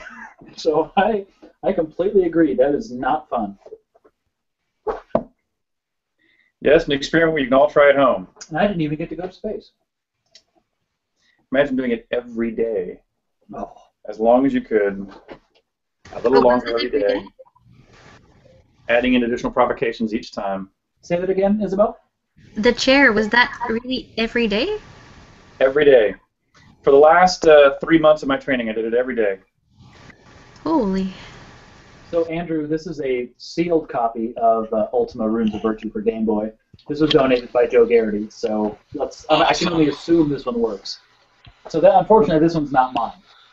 Yo, Joe. So You should just mysteriously leave it in your collection. Oh, no. That goes to somebody who can help. It's by all rights theirs.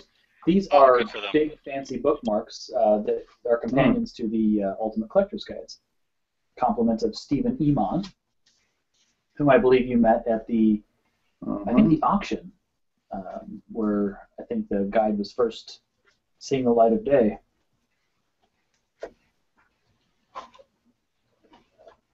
Color switch.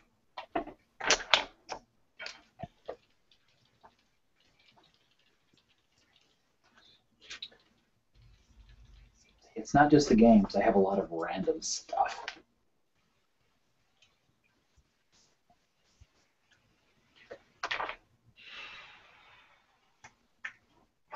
Color switch. I would be amused if I get an angry email that we had it signed. I wanted that That asshole, he signed my thing. ruined it with a perfectly good. Ruined it. Pardon my language if there's kids. Sorry. Oh, I think Ludo's asleep. This is an E3 premiere showing, backstage thing for Ultimate Ascension. Excellent. Wonders whose badge it was. It's a good question. So these guys are not going to be signed, but these are just high-resolution photos of the covers. Now, let's see if you get a kick out of what those are. Let me see if I can pull up the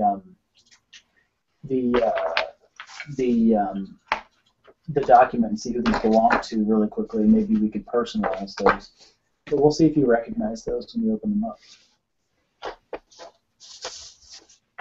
Oh, sure, of course. Yeah, this was our Origin Christmas card for a while back. You know, it's interesting, evolution of the Origin logos and bylines. You know, we named the company Origin because we didn't know if we were going to make hardware like dual joysticks. We actually did some prototypes of and a 3D spinning thing we called the Nauseator. And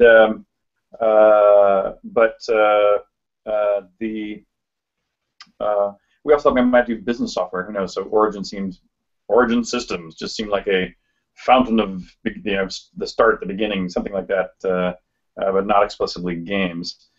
And and my brother, who is tragically non-creative, if you ask me, his one shining example of utter creative brilliance was coming up with the byline, "We create worlds." And so to this day, I think it's a phenomenally good byline. And we had started with that tilted graph with a origin, you know, of a graph paper as a logo, but it eventually evolved into, you know, that's where that kind of star glint comes from that's on here. But then the logo that we eventually ended up with, this kind of more swirly logo, I really liked. I think that logo turned out quite well later in life.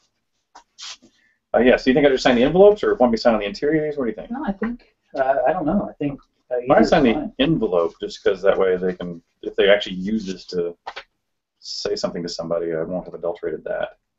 See, I would imagine people would wish that it came from you instead. So I found one of these cards goes to Ben Krajewski. I don't know who the other card goes to. It's possible that it wasn't given away. And one of them is actually mine. I'll do it the envelopes, I think. Works for me. I think they're going to complain. Grab these. Okay. So Adam Burr Facebooked me some questions that I will read you in just a moment. Boy, I can't wait to get these telethon rewards out of here. I've just been feeling a tremendous amount of guilt over that.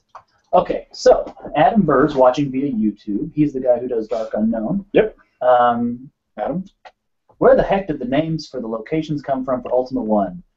These are the towns and the lands of the Feudal Wars. Arnold, Linda, Helen, Owen. I think we know where Helen and Owen may have come from. John, Gary, Wolf, the Snake, and the dungeons with the names like Where Hercules Died, The Long Death, The Slow Death, The Dead Cat's Life, Metal Twister, and The Tramp of Doom, etc. Okay, so let's go back. The city names were more obvious. So we go through this again. Those were all family or friends or people who worked on the game specifically. Arnold was for Ken Arnold, the guy that helped me write some of the first graphic routines. Gary was one of the guys that helped to again write some code or something for me back in those days. So all those, Owen and Helen, were my parents. Linda, I think, was on there. That's my sister. Robert, my brother, who eventually became my business partner, that sort of thing. The dungeons, however, were I wouldn't say I had a particularly strong creative sense for naming or fiction or stories until about Ultima 4. And so in these things, like the long death and the short death, it probably was a bigger dungeon and a smaller dungeon was probably all that it was, something like that, or just the fact that they were opposites. And the dead cat might have been a reference to something that happened with my dad in space at about that time.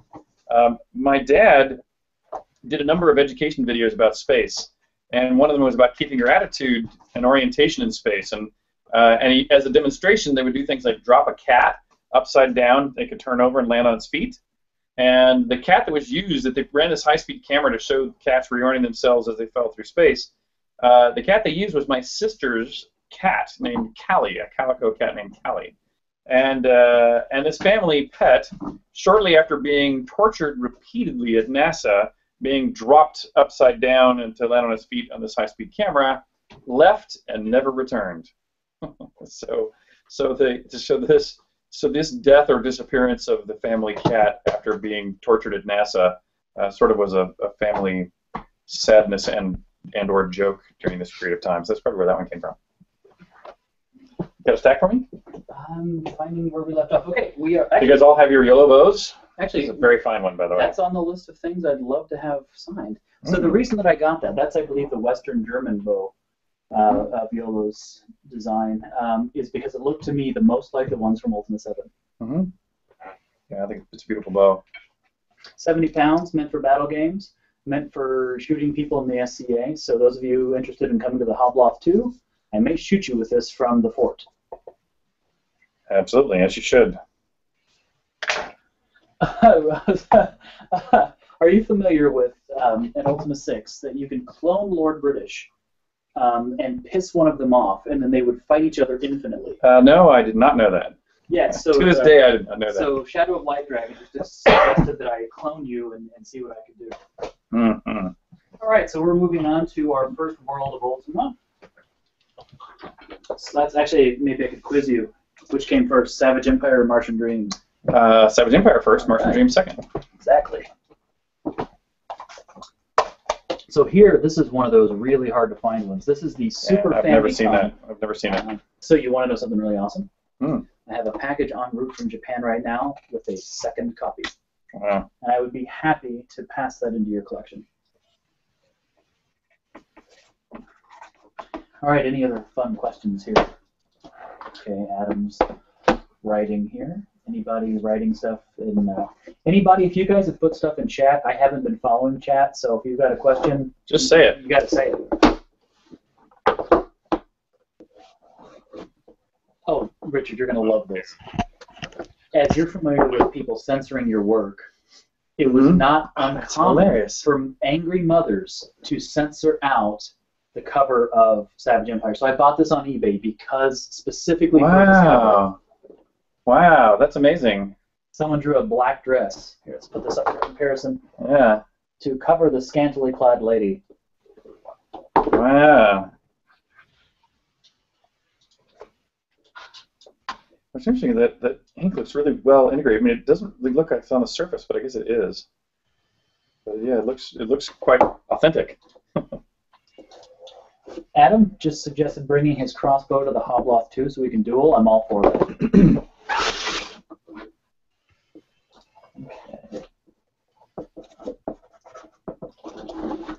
You know, the reason why we didn't do more of these worlds of Ultima was the theory when we started it was we said, look, we pour all this time and money into the engine to make the game operate, and then we go start a new Ultima and rebuild all the engines from scratch to make sure that we make the maximum forward progress. And we said, you know, throwing away those engines is throwing away a bunch of money that we've invested time into. And so, you know, why don't we find a way to just reuse the engine, at least for something else? That was sort of the theory. The problem, however, became that to rip Ultima, the game, out of Ultima, the engine, took an enormous amount of time, and then we had to repopulate it with all the new aesthetics of Savage Empire, Martian Dreams. And that's why for the next Ultima, Ultima 7, we did an Ultima 7 Part 2, was we got, okay, if the expensive part was extracting all the medieval sword and sorcery in order to put in dinosaurs or steampunk, we thought, well, let's just leave it in medieval fantasy, and therefore it should not be as expensive as a new game. But it turns out all of these games, Savage Empire, Martian's Dreams, and Ultima 7 Part 2, cost the same amount of time and money as the original Ultima. And they didn't sell as well as the original Ultima.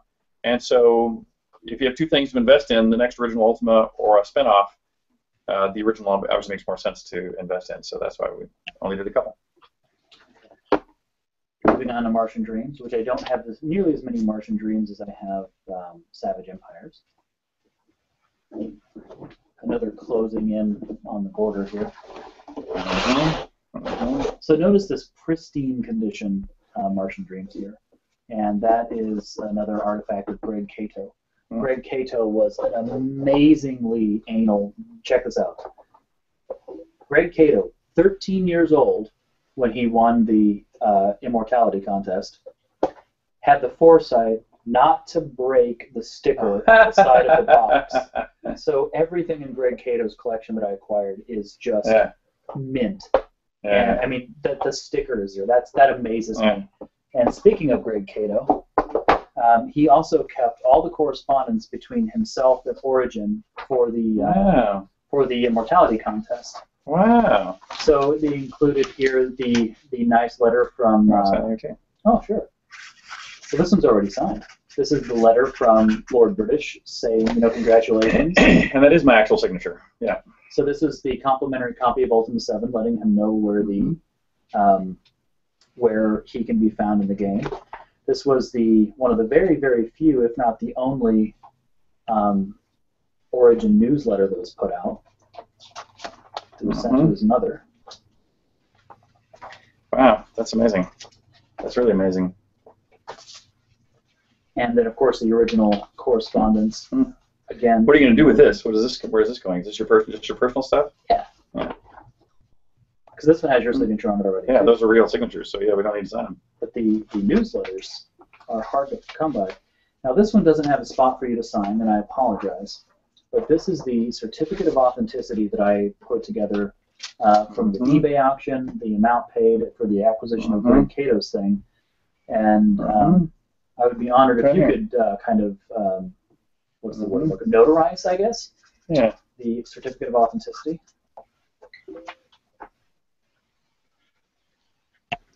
Indeed, I can draw my thumb and.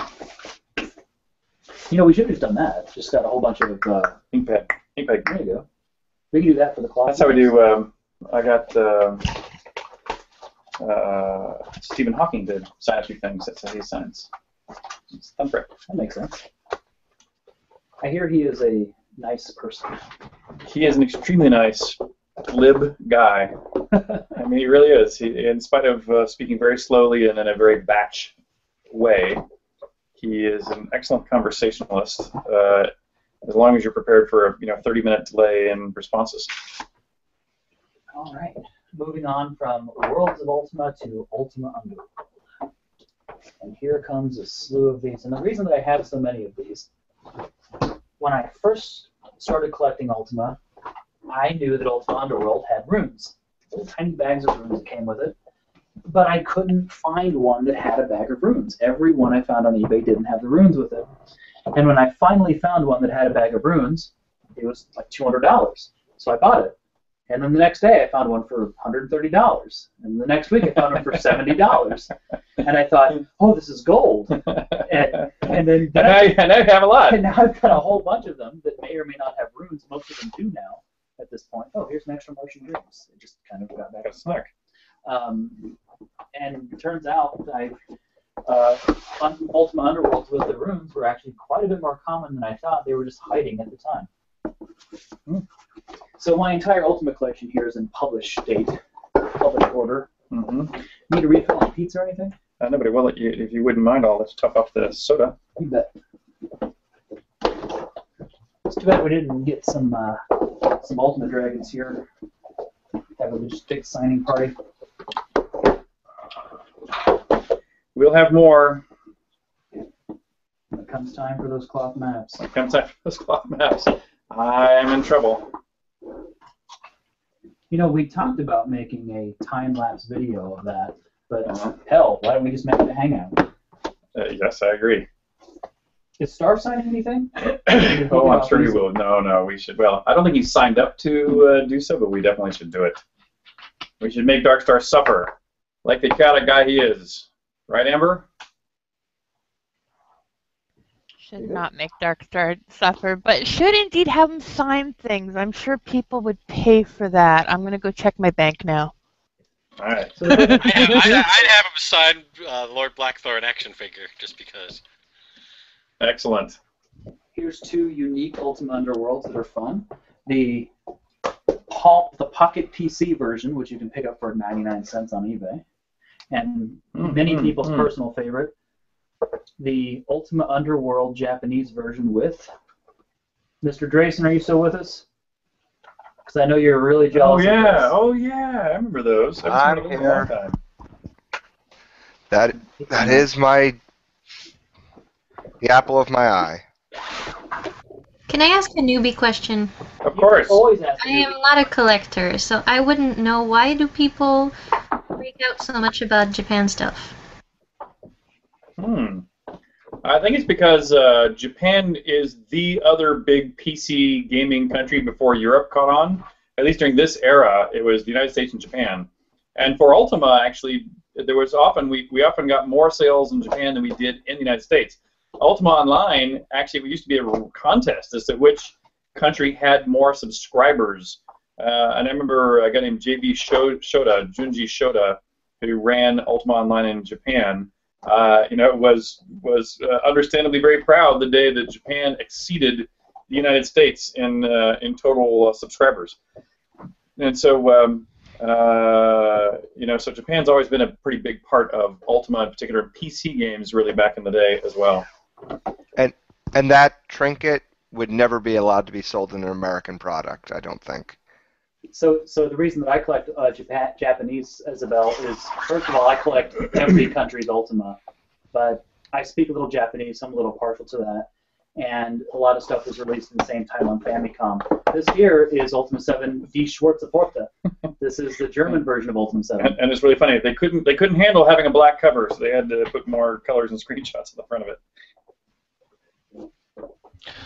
Okay, everyone, I've actually got to flee for work, so it's good to jump in and join you all, but I've got to go now. I know. Thanks for joining, though. See you, Richard. See you, Joseph. Bye, Riatul. See you later. So, being the kind of completionist collector that I am, this is the version of the Ultima 7 with the 386 power sticker on it. I think, Drayson, you recall a time that I was totally willing to give you. You traded an incomplete Ultima 6 for a complete Ultima 6 for me just because it had a sticker on it I didn't have. I can't tell you how much trouble I had getting this box through. You remember me talking about like those pillar borders and other things that were kind of made to the Origin line look that the marketing guys always wanted. And then when I came up and said, I want a game that is black, solid black, like an obelisk, 2001 obelisk, no nothing. Maybe the word Ultima, maybe a logo, but basically black. And I didn't even want to put pictures on the back of it. I said, if you want to have images on the back of it, put it on a separate sheet of paper that you shrink wrap in, so that once you had opened it, it would still just be black, the monolith. And boy, that was such a battle to get anywhere close to this. And as you can tell, we did put screenshots on the back of it, but it still ended up fairly black. I was pleased. It was mostly black. The marketing when I was a kid, it totally appealed to me. I couldn't wait to see what was inside this box. So this is the complimentary copy of Ultima 7 that was given to Greg Cato for being in Ultima 7. So this one is signed. Wow, excellent. So the map is signed. Wow, fantastic. Oh, and this was also back when we had. So look at all the discs this had in it. That's a funny story you guys may not have heard. When I think the number of discs, this has 6 discs. And Ultima 5, I think, is the other one of 7 discs. Ultima 5 also had an enormous amount of discs. And the probability with this kind of magnetic media of having a failure was like 1 or 2%. And so once you multiply that times 8, the probability of having a failure is 10%, or something along those lines. And so it just was terrible. And but we learned a really important lesson with Ultima 5, I think it was, which is that we developed the game on disks ourselves, so ship on disk. It could ship on disk. But all of us as developers were kind of ahead of the curve on our hardware, and we had, for example, hard drives. So internally, we were always running it on our hard drive, though we distributed to people on disk. And this was pretty early in the days of QA, so we didn't have a very big or very diligent QA process or style. And once we shipped the game, and again, this is before the internet, before patches, before you could do anything elegant for returns or updates, we got feedback almost immediately that somebody tried to play the game on disk, and when they were playing the game on floppy, it actually didn't work. You couldn't load and save the game. It actually failed. It failed 100% of the time when you played it on floppy disk. And here we had just shipped, 50,000 copies or something of this game, and we knew that anybody that didn't have a hard drive was not going to be able to play the game. And we thought this is the end of the company. We literally thought we were going to go out of business because we just shipped more than we could ever stock balance back and couldn't really repair it. And to our happy surprise, that was the same period of time where basically everybody went and got a hard drive. And so we got back close to none of them, even though it really could have been the death of the company. So that was the first add-on, I believe. Yep. Released. Good luck getting that back. That one's gonna be harder to put back, so you'll take your time with that one. Yeah, having grown up in the early 80s, my dad actually started off as a computer programmer as his second job, and the first thing he did after buying Ultima 5 was making copies of all 4 discs, both sides, just to make sure that he had working copies of the originals. And those originals still are locked up in what is now my safe in the closet of my living room because I don't want them touched near anything magnetic, you name it. Yeah, no, I agree. If you buy a lot of Ultima on eBay, you will often get their backup discs with them.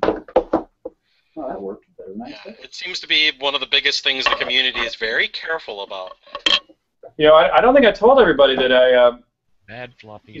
if you go back to a Calibeth, I have the little stickers on the first ones that I made. And, well, the first, like number 1, 2, 3, 4, 11, I sold with a little sticker on it with a number. And I've actually never seen one of those in person again, I don't think. But I have the number 12 that's framed on my office wall. And in New York, I have number 19. And I was very saddened to discover I got that. I have another Apple II, another one of my original Apple IIs back up in New York that I downgraded to 13-sector drive so I could play that original disc in its native mode versus have to do this software swap that you have to do if you've ever upgraded your machines, which I had done with all my machines in the real time of the game coming out. And I went back to that number 19, and it didn't have a Calibeth on it. I had actually used the disc for something else afterwards, and already trumped on the original Calibeth that was on it. That reminds me of a comic strip I saw once where someone's mother was using their Ultima 5 cloth map to dry the dishes. Yeah.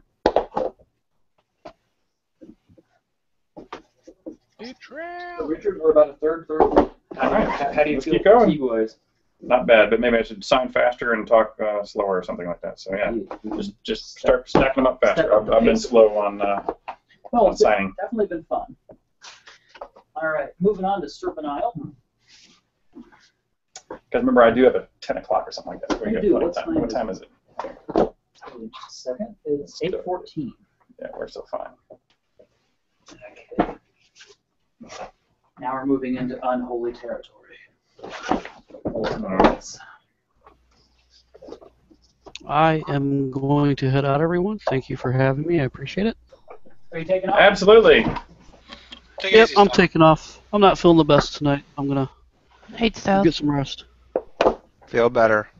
Thanks, guys. Have a good one, Style. I didn't give it to you. I'm getting over a sickness too, but it wasn't me this time. Oh, we skipped a very important 7.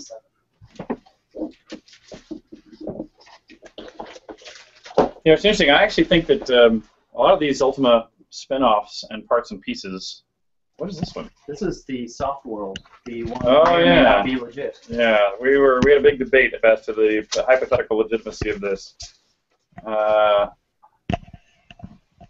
don't ever remember licensing it to China, but I've seen these versions, so I don't know. Is this officially endorsing what potentially may be a knockoff?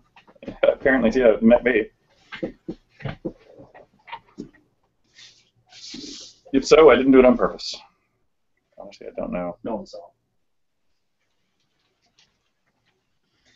All right, there you go. I'll let you put those back. Let me let those dry for a second.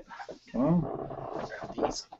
Yeah, we probably eject that plate too whenever the opportunity strikes.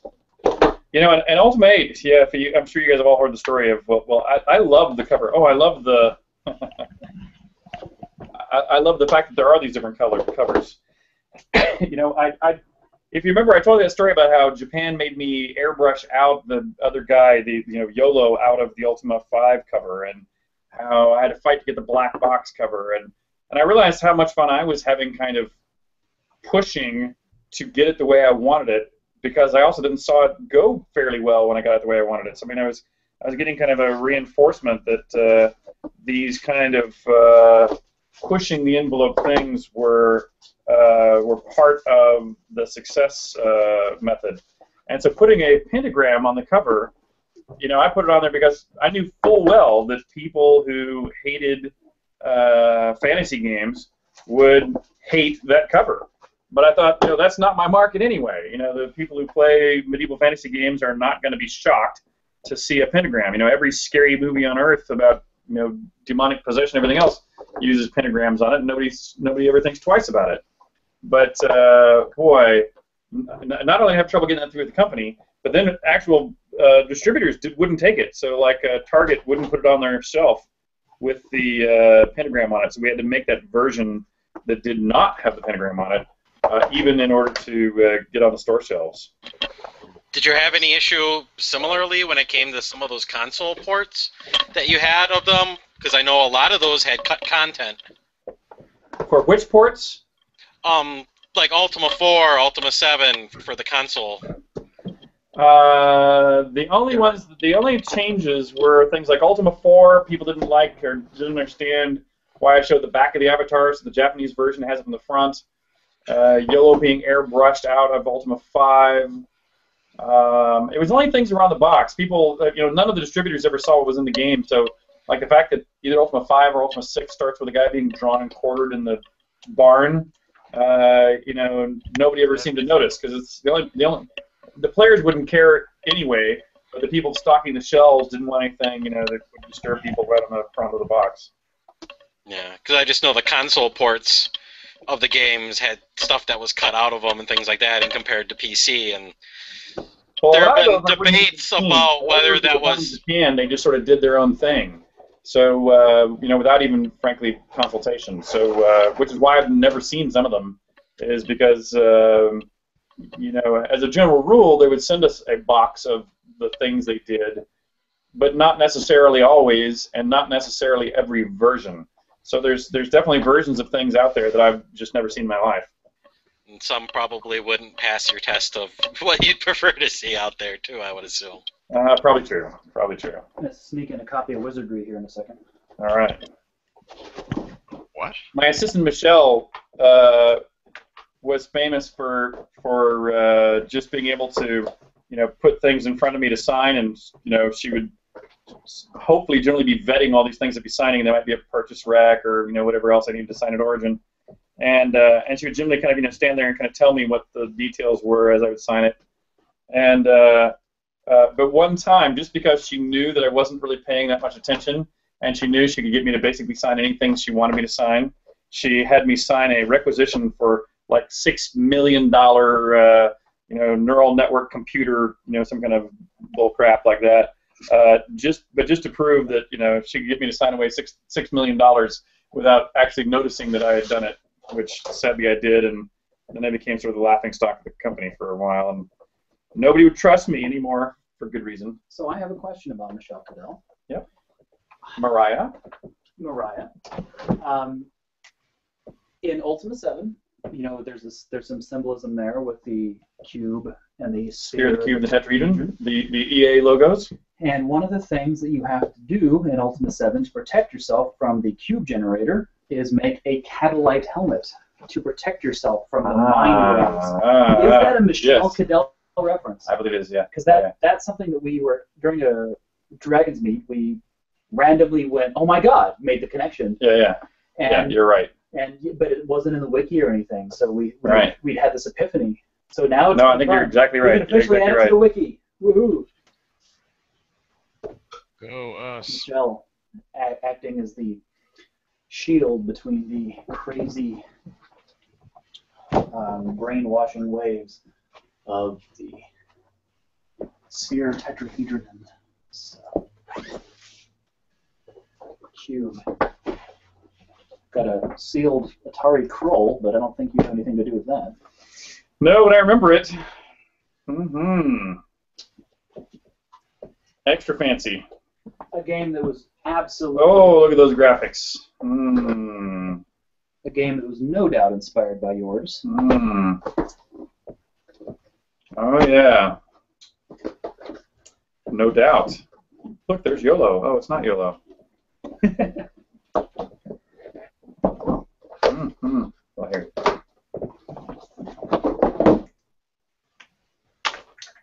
Okay, we are officially transitioning from Ultima, so we're going to be hitting Origin products, and then we're going to come back into the middle and grab the books.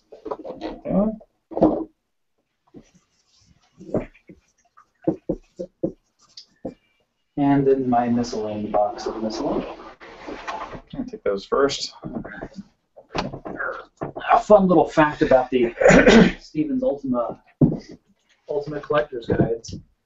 The logo on the side, the Ultima logo, neither he nor anybody at EA actually had a high enough resolution logo. It was digital that he could use. So I actually hand painted that at like 26 inches and 300 DPI. And I was very, very happy to do that. Oh. The Hoe of Destruction! Would you be willing to sign my hoe? Of course, of course, of course. Do you want to sign the head or the body or the... Joseph, have you shown Richard Will's Hoe of Destruction that he posted? Oh, you got to see this. So that Hoe of Destruction is a prototype. Yes. This one is the real deal. Will's is... Joseph and I pretty much were giddy, I think, for about an entire day over it. I'm just going to control up for Hoe. Because when else can you control F or Hoe?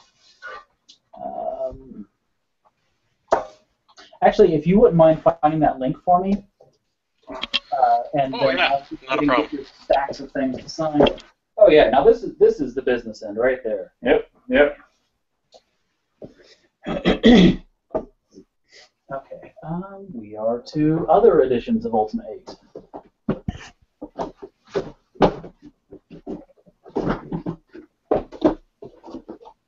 Some with, some without pentagrams.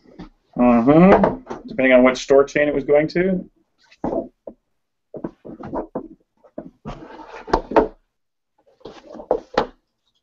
Yeah,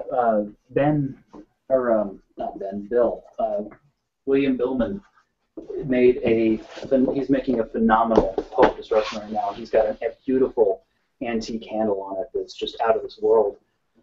And yeah, when we saw it, we all just let out these squeeze of delight. Yeah, this is another one I've never even seen this before. That is European. I think it might be. I think it's. Is that French? Might have been French. Nope. No, it's not. But that one was definitely a European edition. This is an Italian edition. All right, here we go. Andrew's giving us that. Yes, it is something worth sharing with Richard.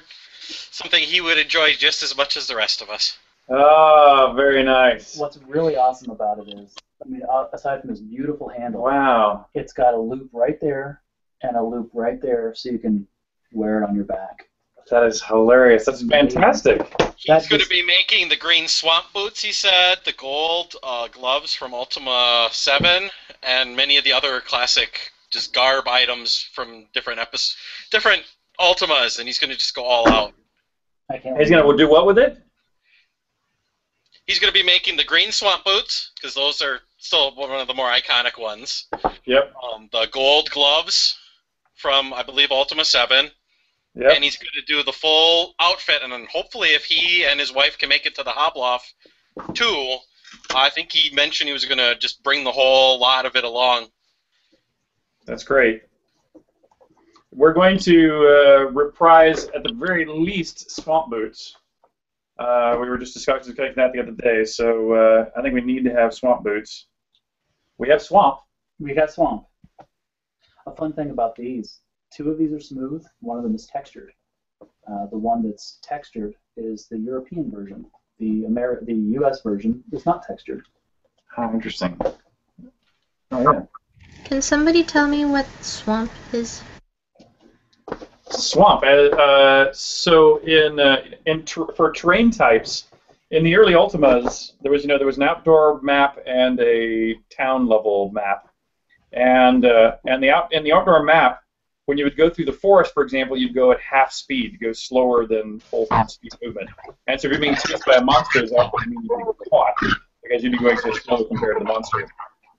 And you're trying to invent different kinds of terrain types. You think of things like mountains or ocean you can't walk through. Grass, you move through at full speed. Forest, you move through at half speed. And then I made one called swamp. And if you swamp, not only did you move at only 1/4 the speed, but every move that you made through swamp, there was a probability of taking a slug of poison that would slowly burn off if you didn't cure it. And since this was the outdoor map, so it wasn't really an interactive map, it wasn't anything you could do other than move around and hopefully not bump into monsters. The one way you could avoid being poisoned by the swamps is to wear swamp boots. And so we're going to bring back a modern reinterpretation of swamp boots. Of course, in Ultima 9, that meant that you could safely swim in poison. Say it again? They were very nice. As long as you were wearing swamp boots, you could actually swim through it. Oh, absolutely. It was the green gooey ground. Yes. Are there going to be other fun Easter eggs like that hail back, but thankfully never touch or will cause issues license-wise with good old EA? We're trying to be pretty careful to make sure we use things that are either obviously in the public domain or that other games have also done, and so we're not using any of the historical characters that I don't own rights to outright, or I can say the word YOLO because that's YOLO's name, and he's still making music for us, so we can use YOLO. I can obviously use things that are proper names of real people that I know. So we're trying to be careful about what things we do just to make sure we don't make anybody upset. Frankly, either honestly, legally, or frankly, we just want to get them upset. I mean, they could obviously just pester us if they so chose to. That's happened in the past. So we're trying to make sure we don't push it. Yeah, I know in past Dragonsmeets, it's something that we've always brought up. What kind of things would be fun to see kind of snuck in as a little Easter egg, because there were some Easter eggs that in some of the interviews Kenneth has done, you weren't exactly very thrilled with that programmers tried to sneak in. Well, in fact, the way I started doing that eventually is people would often, everyone has things they're into. Like some members of the team might be into some television shows that I don't happen to be into at that time. And so some people would start putting in Easter eggs about like the television shows they were watching at the time or the books they were reading at the time. And even if I had stumbled upon their Easter egg, which I often didn't, but even if I did, I wouldn't necessarily recognize what it was saying about somebody else's product or what plagiarization issues might exist with the product. And so after a while, the rule I began to set was that if you're going to put an Easter egg in the game, I have to at least have seen it. Sorry that you can't make fun of me without telling me you make fun of me, but I will try to stay hands off because I think Easter eggs are really cool. But I must know what has gone into the game,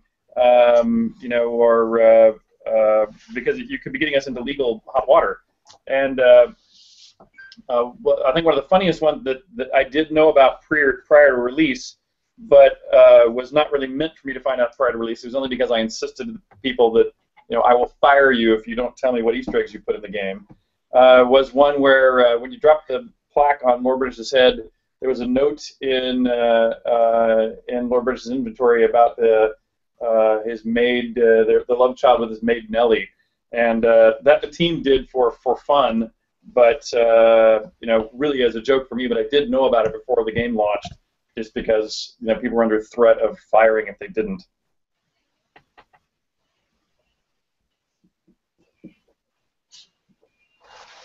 So how's your wrist doing? Good, fine, easy. Power through, man. Let's keep going. Woohoo! All right, those are ready to go. Ready for you. All right. Have you calculated how many things you're gonna have to sign for soda when it's ready to ship? It's in the thousands, but I don't know if anybody's done the full calculation. We have tasks run a query. Actually, I run the query too.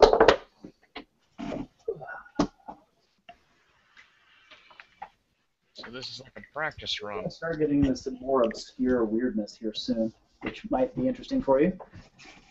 Mm-hmm. I wonder if, no, I'm certainly this had to have been the first time you've ever signed a box of M&Ms. I'm sure it is, yes. Okay, so at least I have that. For sure. And there's others in there too that I've never seen. So since I've never seen them, there's definitely first signs of them as well. So now here's something really interesting. See if you can figure out what this is when you get to it. Okay. Yeah, I definitely think I'm going to have to send you that canvas, Joseph. Then you can get Richard maybe to sign it, and then it'll really be a one-of-a-kind thing for the Hearth. I'm all okay with that. Yeah. See if you can figure out what this is. This is a cardboard box that was delivered by UPS, and it has an Ultimate Collection in it. Indeed. This one is a little easy. So this was someone purchased an Ultimate Collection and never opened it, not even the shipping box, and sold it on eBay, so I nabbed it. And in a similar vein, somebody, I believe, used the disc exchange form, wrote to Origin, exchanged their disc, never opened it. We have no idea what is in this envelope. That is hilarious. So the guy who I bought it off of actually emailed me after the auction and said, "Did you open it? I've always wanted to know." You're going like, no. Of course I didn't. So who knows what is in that box? That is hilarious. You never know. It might not even be software. It might be, But the standing joke is, right? No. It's the Lost Veil. It could be. We all. You never know. Lost Veil. Someone got that to be a disc exchange form. Okay. Yes, no, sadly, as Origin kind of wound down, tons of stuff was not kept well. Lots of materials, like things like Lost Veil, were just lost. Here comes a bunch of fun stuff. What is this? You don't have to sign this, but this is just interesting to look at. Why not? Well, because I'm not exactly sure where you'd sign. It's kind of falling apart. This was like a Sound Blaster or Creative Labs multi-pack or something. And now we're getting into all kinds of, let me open this one. This one's not even open. All kinds of Japanese versions of Ultimate Online. Yeah, a ton of things I've never even seen.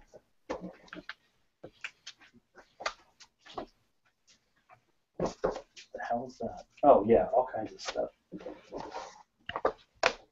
I think we'll keep the Ultimate Forever box over here.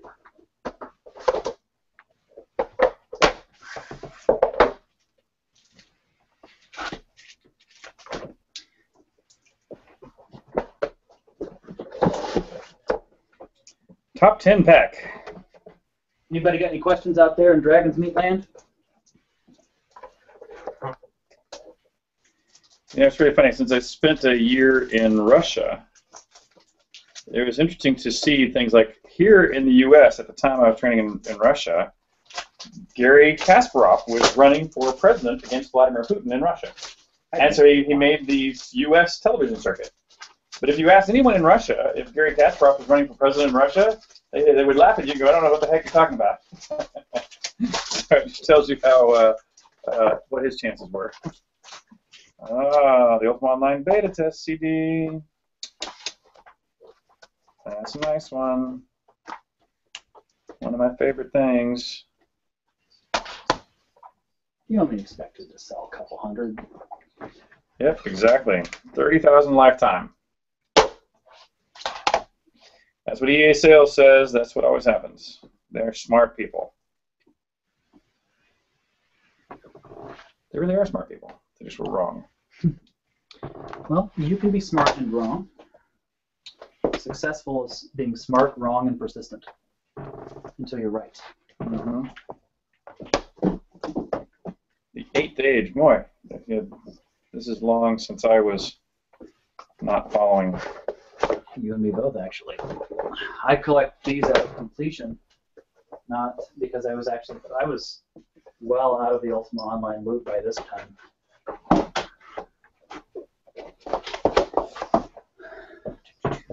Did any of you online actually play or still play UO in its latest official incarnation? I'll take that as a no. Fortunately, I quit about a year and a half ago. So what version was out a year and a half ago? Year and a half ago, it was still fun. A lot of my fellow dragons, unfortunately, just weren't there anymore. So but what did they call it? I mean, Third Dawn, Age of Shadows. What was it up to? I don't even remember. I just always kept patching it. Yeah. I had every pack, owned everything. But I played it. It was the longest MMO I ever played, and I first started playing back in 8th grade. So it was 15, 16 years is a long time to play a game. Yeah, I agree. This is something fun. This, I think, was a magazine. I still play, but it's not on the live one, so that doesn't really count, does it? So, Amber, which one did you say you played? I play on a player-run server called Excelsior. I've been there for 6 years now. They're amazing. But I quit playing the other one, the official one, back during the issue with counselors, just because I was pretty upset at the time, being a counselor and all. Yeah. I Did you crack that or not? I don't even know what's in here. So let's go ahead and look at one little piece. The current one is called Ultima Online Stygian Abyss. So this is kind of fun, guys. This is a Net10 or a NetGames Magazine UO package. I have no idea what's in here. I bought this off Japanese Yahoo. I've never seen inside. So we're doing a little discovery here.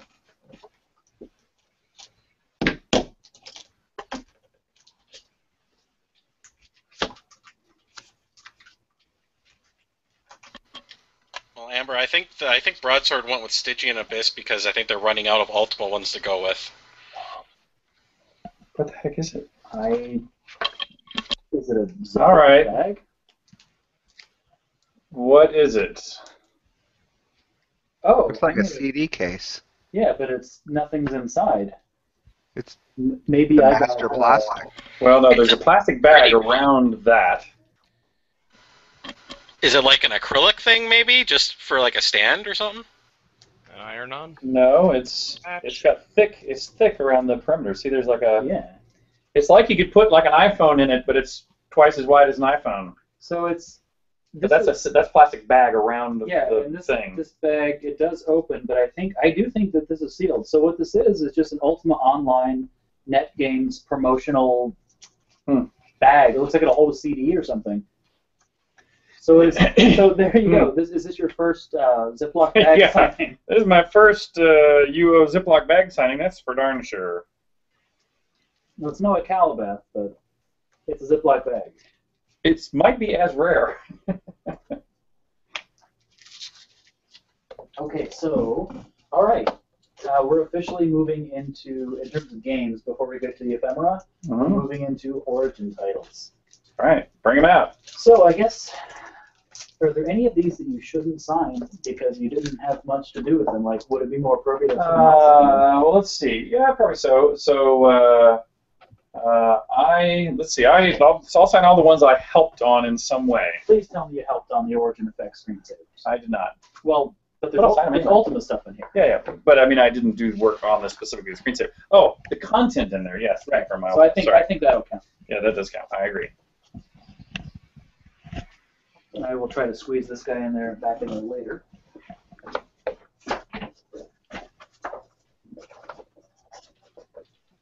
Because it just wouldn't, like, if we wouldn't have you signing a ring quest or anything. Oh, that's Dallas, of course. Which I unfortunately don't have one. 2400 AD Auto Duel, I was definitely a big part of. Okay. Auto Duel's awesome. And got Bad Blood, Bioforge. Bad Blood is Chris Roberts. Bioforge, no. Crusader, no. Cyberman, not really. Knights of Legend? Not really. Nor Mobius, no. I helped a little on Ogre. I could sign you some Ogre. It wasn't really me, but I helped. Omega? Omega, I give a little help. Stuart Marks was the guy that really did that, but I helped a little. Track him down. Shadowcaster? Nope. Space Road? Nope. Strike Commander? Nope, those will be all Chris. System Shock? I don't think so. I don't think it really helped. I don't think incredibly helped. So System Shock 2, Tangled Tales. Nope. Ultima Light. Times of Lore. Chris Roberts. Wing Commander, of course. Chris Roberts. Wing Commander. Some game called Tabula Rasa. I don't You know. send those over here. I don't know. I'll take Do you those. have much to do with that? It's got your name on it. Yeah, they just license it.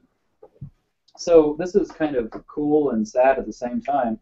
This is the Tabula Rasa Collector's Edition, sealed. Mm-hmm. You can get these for $10 on eBay now. Mm-hmm.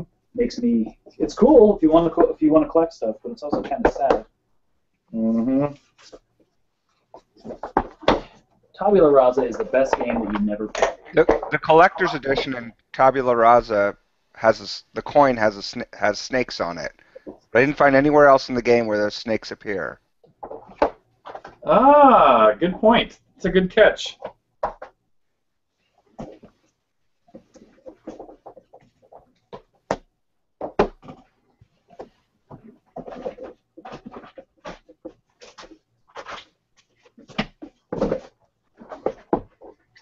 Some Tabula Rasa ephemera. If I'm using that word right. As far as I know, you are.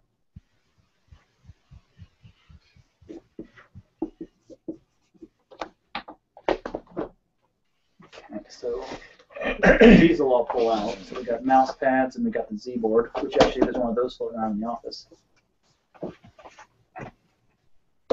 So of course, this is the European version here with the guy on it because they didn't think a woman would sell on the front, apparently. What? Yep. What? So we know that this woman shows up in Playboy magazine, right? I did not know that.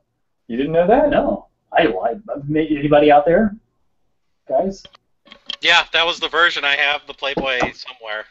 Yeah, so you can probably Google it. Pull up Playboy. This is the first time we Tabula Rasa. Playboy during a Dragonsmeet, we swear. Basically, Richard, I think, needed to get back at Dallas for being in there. One more. Yeah, there you go. Oh Can't my let Dallas God. win. I have no words. Is that the only picture? Well, internally we made a number of them of that ilk. I think that might have been the only one that was published, however.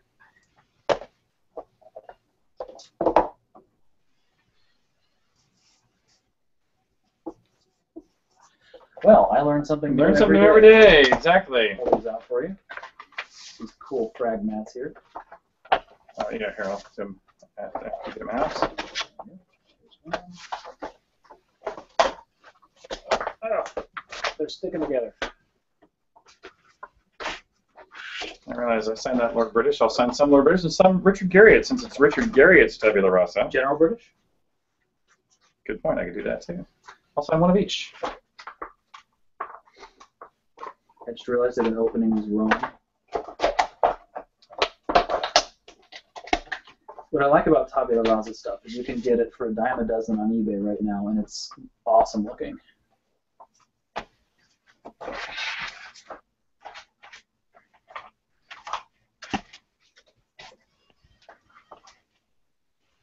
Voila. Perfect. All right. Now this stuff I will also put back later to save time. Down to ephemera, T-shirts. All kinds of fun stuff. So here is a bunch of ads from Hearth. Now this one is not an Ultimate ad. I just got it because it said Moonstone on it and amused me. But you'll find a whole bunch of ads out of magazines in here. Some of them I'll comment on any that I... Yeah, some may amuse you. That's pretty normal. Stygian Abyss. Pretty normal. Pardon. Of course. Pardon my language. Absolutely. Mindscape. So Mindscape was our good friends over in England that distributed for us in Europe. Jeff Heath. Oh, that reminds me of a really hilarious story. So the first time we went over to meet the folks at Mindscape, who were becoming, at that time, our British distributors, we were at a party they were throwing at the Royal Albert Hall in London. And my brother and I show up at this party, and we meet the main guy. Oh, excuse me, Mindscape was acquired by EA, who had already been our distributors, but now there's some new head of the EA Mindscape now, EA Europe, I guess, who was hosting this event at the Royal Albert Hall. And my brother and I show up, and we meet this guy, and I can't remember this guy's name off the top of my head. I'll remember it a little bit. But he walks over to us and says, "Oh, hi, Richard Gay, Rubber Gate. It's really glad to meet you. You know, we've been working with your stuff for many years. Just love it." He said, "You know, there's something really sucky that I have to get you to help me with, and I really apologize, but I really need your help." He said, I really screwed up. I brought my girlfriend with me here tonight, who's right over there, and my wife showed up. And we're going like, "Oh, you're just a sorry piece of poop." You know, we're just like, wow. We're just going like, this is completely uncool. And he said, "So will you please stay over here and talk to my wife for a minute while I go, you know, tell my girlfriend to leave?" And we're like, "Well, you know, what do you say at this time? You're just meeting the head of this company, just meeting the other things." So we're like, "Oh," we're dutifully saying, "Okay." And so we're over here talking to this woman when, you know, he goes over to talk to the other woman, and the two women see each other, and they start yelling at each other, and they run over and they start like kicking and punching and scratching and pulling at each other's stuff, and then somebody pulls out a gun and shoots the other one because it's a play. Neither one of these women were his wife or his girlfriend. We got totally sucked in to participating in thinking this guy was a total creep for having done this, seeing somebody actually get shot, and only after somebody gets shot, you're kind of thinking about it going like, okay, you know, something is not quite right. Then you sort of settle into going like, okay, it's staged, which it was, and it was the beginning of a murder mystery party. Wow. Were you jealous? Were you like jealous as in how well they pulled one off? Yeah, I mean, yeah. They did a really good job. Yeah, it was the only time I've been suckered that thoroughly. Wow, because that sounds like something you would do. It does. That's why I still remember it to this day. Wow, this is cool. Some of these I've never seen this. I did something like that to my dad once. I had a girl call. Of course, I'm telling my story, and this is about me. I had a girl call. I was home from college. And you know, this is before cell phones. And my phone rings, and my dad gets up to answer the phone. My girlfriend is with me. My dad says, "It's for you. It's a girl." I'm like, "Really? Why? You know, why would a girl be calling me?" So I get up, I answer the phone, and I essentially say, "Oh, hey, why are you calling?" And I'm like, "Are you sure?" "Well, of course you're sure. You should be. Of course you would be sure.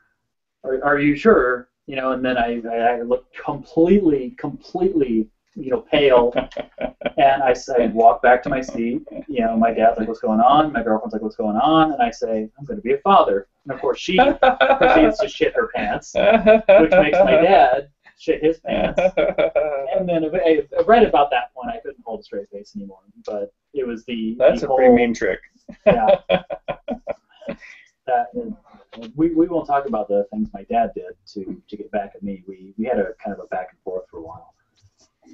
Yeah, my mother was the kind of person where I got this sickness from that we all share. is my mother would, if we all stayed up late watching scary movies, she knew we didn't want to have the lights turned out, we want the closet light on or whatever it was to prevent us from being as scared at night.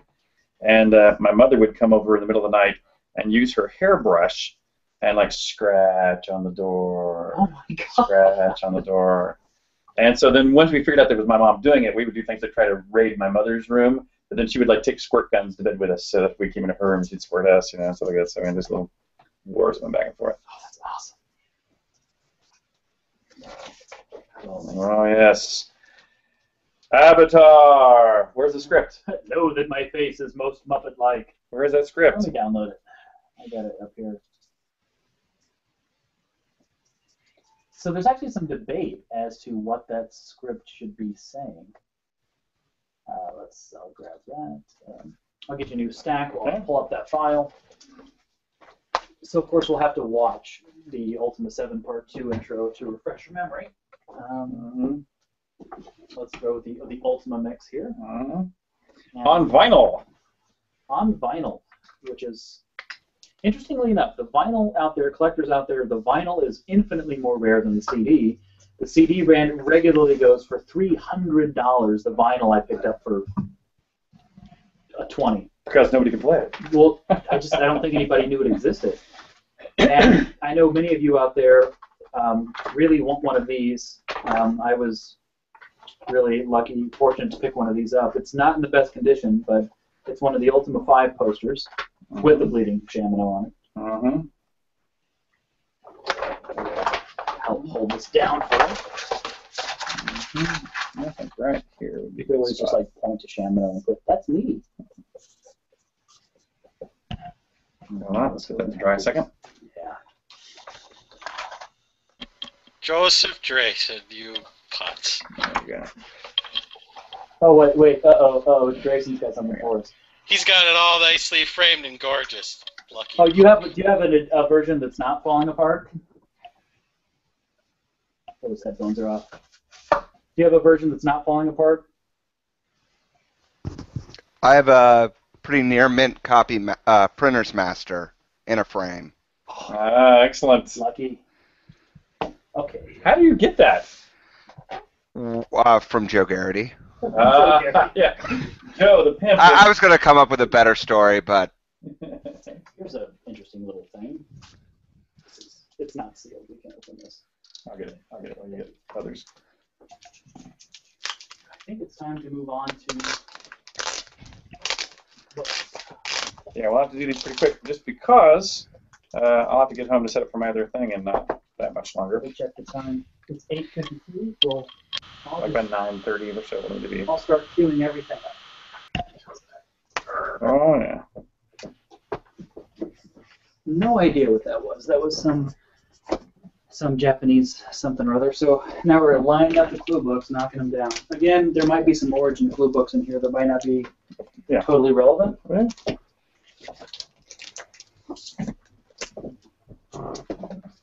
Thank you. Quick, want to get the other ones too? I'll get most of them. Anything that doesn't seem like totally inappropriate. I'm just going to bring them all over and we'll do triage on the file. Okay, this is enough pile, right? I think so. Let me pull up the pull up that thing. Okay. So you recited to me once while I'm signing here, so for the entertainment of others and me. Of course. Download hissjive.zip.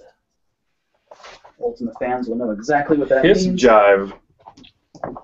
I've never even heard that term. Oh, but you will.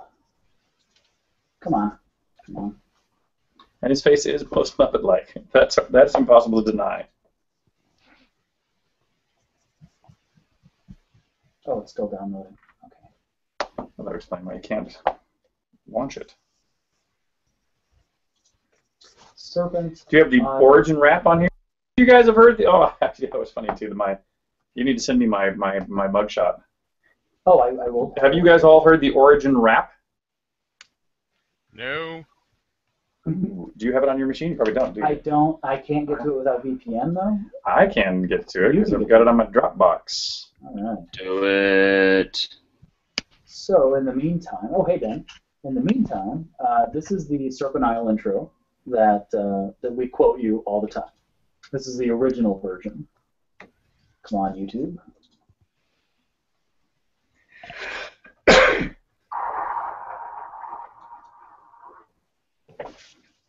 Lord Bridges' castle. Are you transmitting that, by the way? Unfortunately, I can't broadcast that in Google Plus Hangouts, but Can't do a share screen? I might. See how this goes. All we found among Baffler's belongings was the enchanted scroll and a map showing the way to a place called the Serpent Isle. Indeed. Put it on the table. It's me. Awesome voice acting. Stand back. Battling in the unlikely event that the Amazon stops the infiltration. I come back to you, welcome winning female human widow to the Serpent Isle. There I shall apply my plan to destroy Britannia. Tis my worst fear. I must send the Avatar through the pillars to the Serpent Isle. It's my worst fear, I say. So that is the intro. But if you disable your sound card, I gotta get back to the desktop. Oh, I still don't have the file. Where's the file?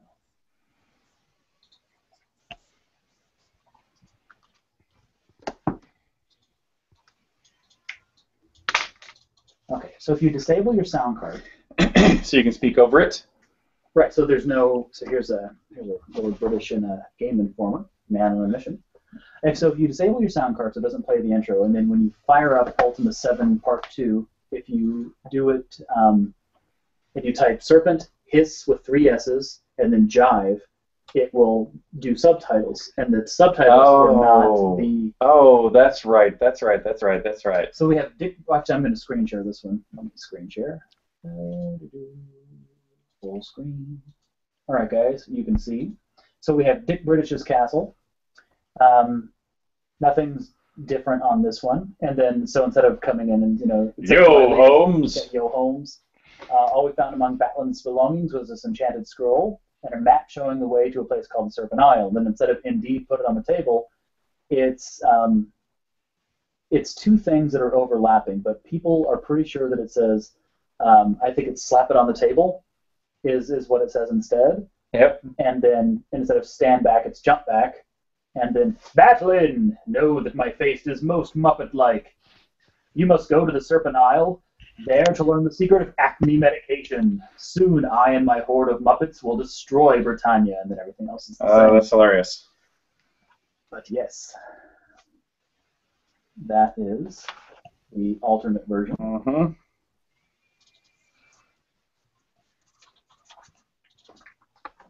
So that is why every time anybody says indeed, or anything remotely close to it, it's put it on Indeed, the table. My face is most Muppet-like.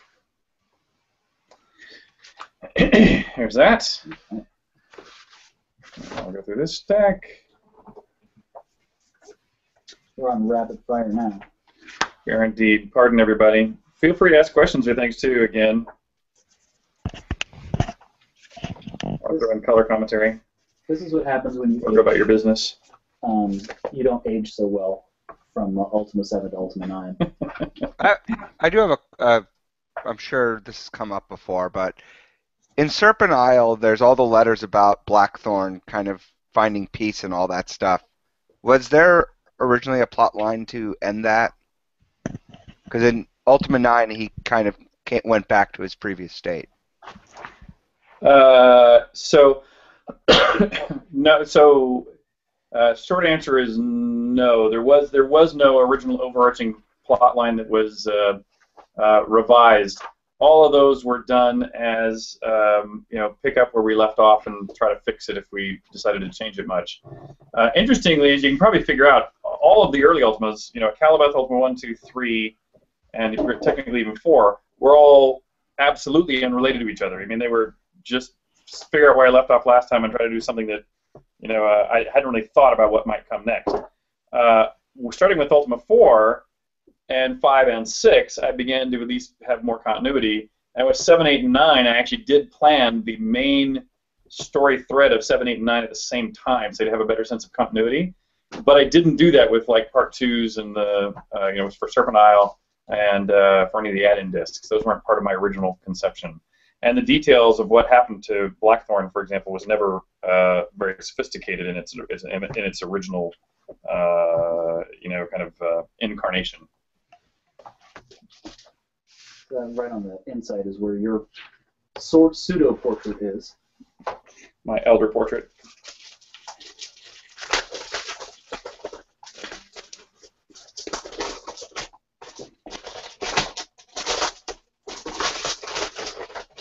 Oh, here, let me get to this. Right at 9 o'clock. Hold on a second. Okay, so now you can't go replay this. So I guess I am technically replaying this, aren't I? We're broadcasting. But it'll be low enough quality, I don't think any of my friends will get mad at me. Hang on a second here. Where's your mic? Over there? Right up there. Okay, let's see if this comes through. It may not be this. It may be too big for me to run. We're going to do something tomorrow. It is too big for me to download. It's 30 or 40 megs. I don't have that much space for you on my poorly overloaded iPhone. Tomorrow, have we already announced that at Fort Larian we're doing our thing? Truth, Love, and Courage, and State of the Realm. And we'll do an Origin wrap while we're at it. And because I can run off my main machine, it'll be higher fidelity, etc. And anyway, you'll enjoy it, I hope. But it's we did an actual rap song. Speaking of higher fidelity. Oh my goodness! Oh my goodness! Oh my goodness! Oh my! Yeah. Joseph, you need to scan that in for me. I purposefully bought this off eBay to hang that picture in the office. Oh my goodness! So don't mess up the picture too much. I'll just sign right here. Oh jeez. Oh my. Tattoo there. Look out for falling plaques. Wow. What year was this even? I think it's 92. It's actually before the PlayStation, back when Super Nintendo was still going to make a CD. It's interesting. When you always look at pictures of yourself, like I'm going like my eyes are too close together. The distance between the bottom of my nose, my eyebrows are a little too tall. You just notice. I mean, when it's yourself, you notice all these little things. Mm-hmm.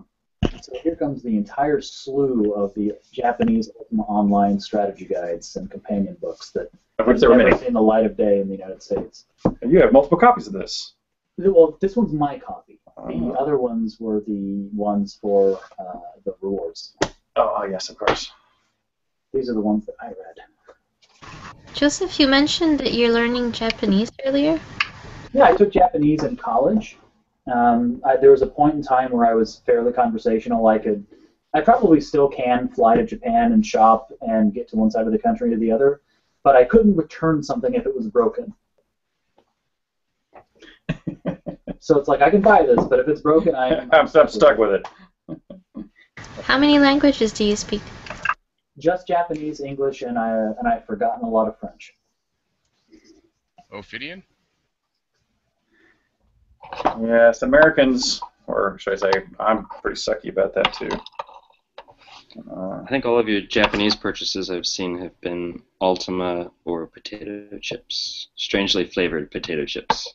Yeah, I'm a big fan of Japanese Doritos. Oh, did I show you back in the barn of the? I have all these. I used to collect things that were labeled Ultima that we didn't make, like potato chips and toilet paper. And all just kinds of anything with the word Ultima on it. The Ultima Replenisher, the electrolyte powder that I have downstairs. My car that I removed the A on and put a U, so it says Ultima instead of the A Ultima. So that's actually really funny. The Nissan Altima. Let me see if I have it in here. You can buy the car metal decal things that are raised from Japan that actually say Ultima. So you can actually swap it out on your. And I think I bought one on eBay once. Oh, that would be so awesome! Because what I did, I removed the A and I put the U there, so it says Ultima that way. Excellent.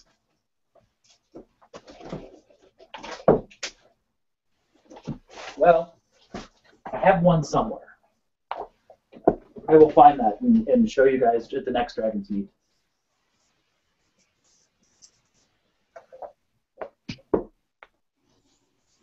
These were good. I like this series. I need to meet Quest for Clues. All right, I'll start taking.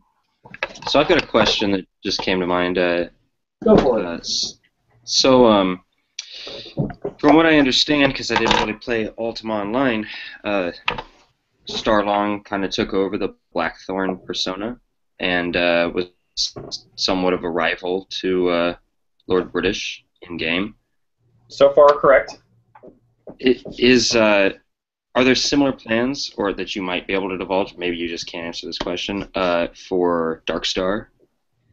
The short answer is yes, and I'm happy to say that we already sort of do it in our hangouts. Where, in fact, he already has his first recruits, right, Amber? Confess. Strong devotee of chaos. Yes, I am. Everyone's expecting that, so I wanted to know. Yes. No, it is both a fun, playful thing, but also it is a bit of our real attitudes of life in a bit. Although we both, of course, have in the real world plenty of affinity for each other's perspectives. But to build stereotypes that we can then play off of each other with, it works very well.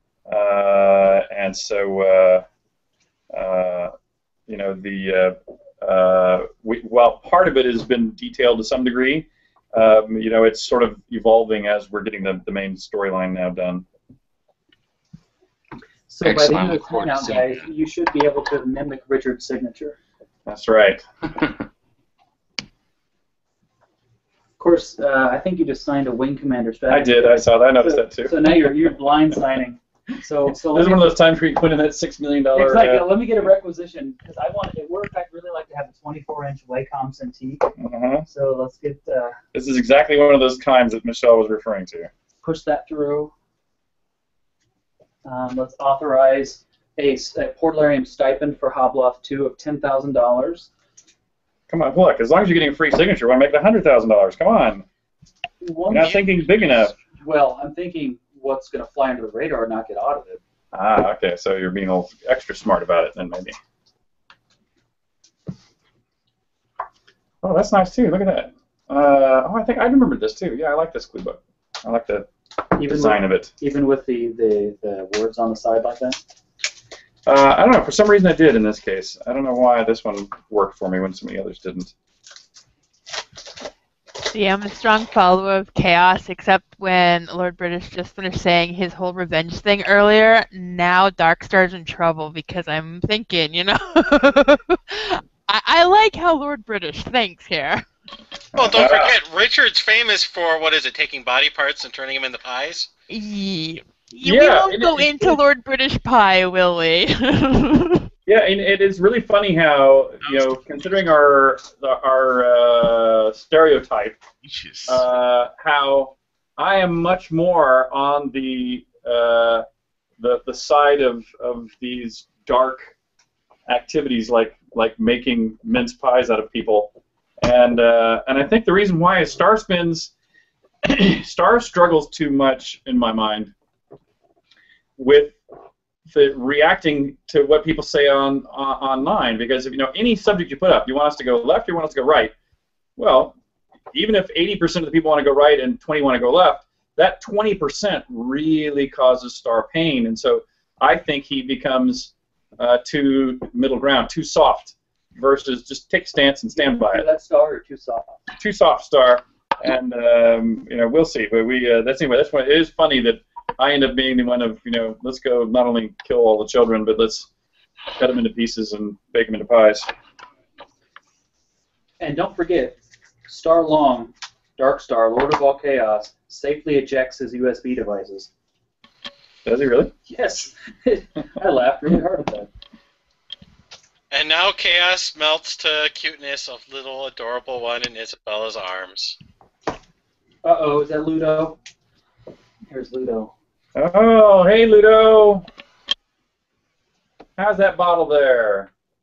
Is that tasty? I think he'd say yes. Hi, Ludo.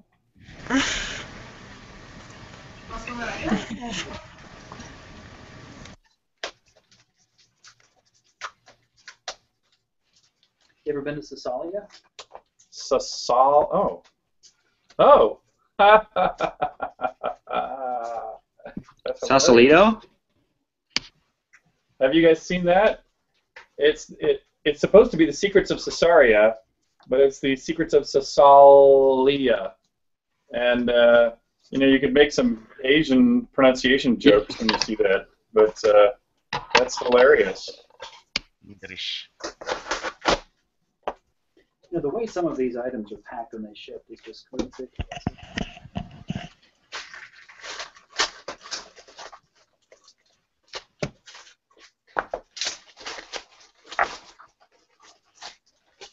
Okay. I'm occasionally doing a Richard Garriott instead of Lord Rich on here too, just for breaking it up. For shickles. Okay. Just to break kinds of stuff. Just to break the monotony of signing 10,000 items. Just to break the monotony on my side. Okay, well I understand. So we are, I would say 90%. I think we're going to make our deadline. It actually took longer than I expected. Me too. We were having fun versus, just powering through. I think it's been more pleasant and more conversational. Well, I appreciate you guys joining us for this. Yes, me too. I'm just glad I was able to get here. And I hope we'll do another hangout when we do all the stuff that we're going to send out to all of you with the main game too, just so you can see it all being signed. And well, in fact, that'd be a fun thing to do too. If we do the real signing of all the main materials, whoever's on the phone, we can personalize it, right there on the spot while people are there. That'd be awesome. Of course, I'm going to be having to keep track of that, which will be a bit of a pain, but I'm totally willing to do that for you guys. Well, what we should do is we'll get a stack of envelopes right there at the time, whatever the packing materials are. Exactly. So somebody contacts us, they can say their address right there, the personalization they want right there. We'll do it and ship it. Right, maybe we'll package it right there on the spot, because we just can't be that many. All we need is their username. All right. Because we should have all that other information. Okay. So, have you ever signed a T-shirt? I have done that. That I have. This is the companion to that Ultima 5 poster that's hard to find. The Ultima 5 T-shirt. You have to put it on first, I think, Joseph. The problem is that it's a small. And nobody wants to see me wearing a small shirt. Why would they make No, we need David Peters for that. Why do they make computer-related shirts in small? Don't they know us? No, they really don't. A little bit of a statistic. Most of the soda shirts are sold out. None of the smalls are sold out. Maybe I'll get one for Ludo. So if I need to get one for a girlfriend, That's exactly very right. easy. Noted. Voila. I knows there was demand for double XLs. Yeah, with that we have, we know to order more of, and we still run out. They make comfy sleep shirts. After we get through this pile, we simply have the box of random stuff, which is some of the most fun and interesting stuff, and then we'll be done. Did we get... I love this one. I think it's hilarious.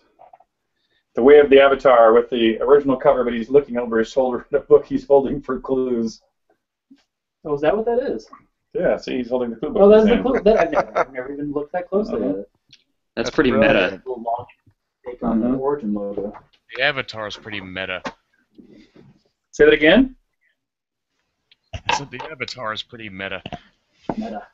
By definition. Indeed.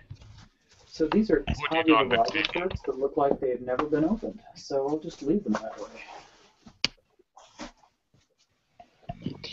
I've got to dip out, guys. It was thanks for having me. I'm glad I could join you for a minute. This is actually the first time I think we've seen Lord British without a defined schedule, so it's a nice casual meet. Yeah, excellent. Glad you enjoyed it. We've enjoyed it too, and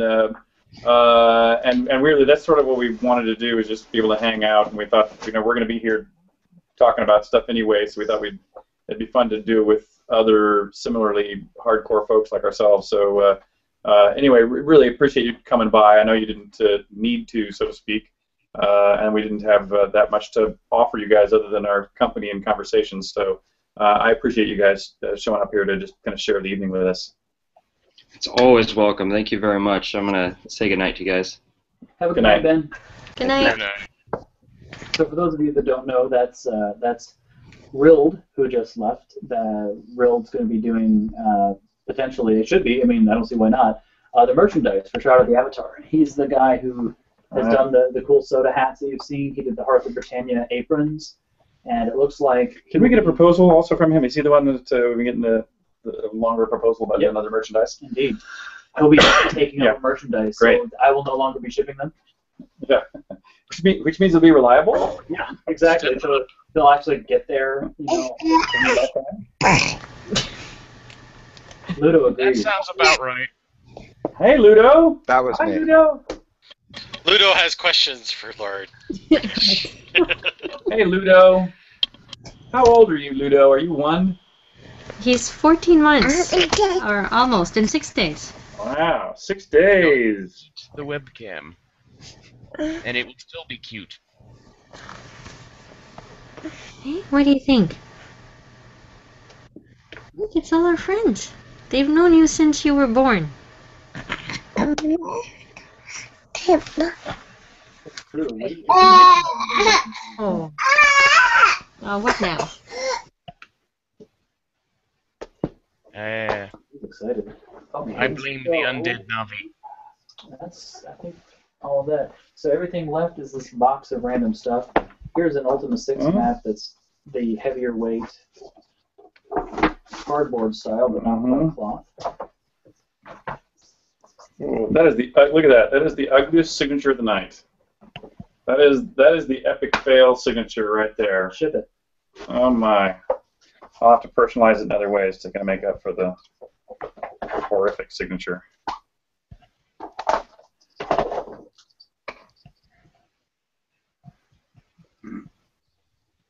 The Ad Astra. Ad Astra, Richard Gere, and a little snake symbol on there to make up for the epic fail on the signature. All right, so this is my. So for those of you guys out there, this is my box of Ultima ephemera. So it's where I keep my extra clue books, old extra maps, extra, who knows what.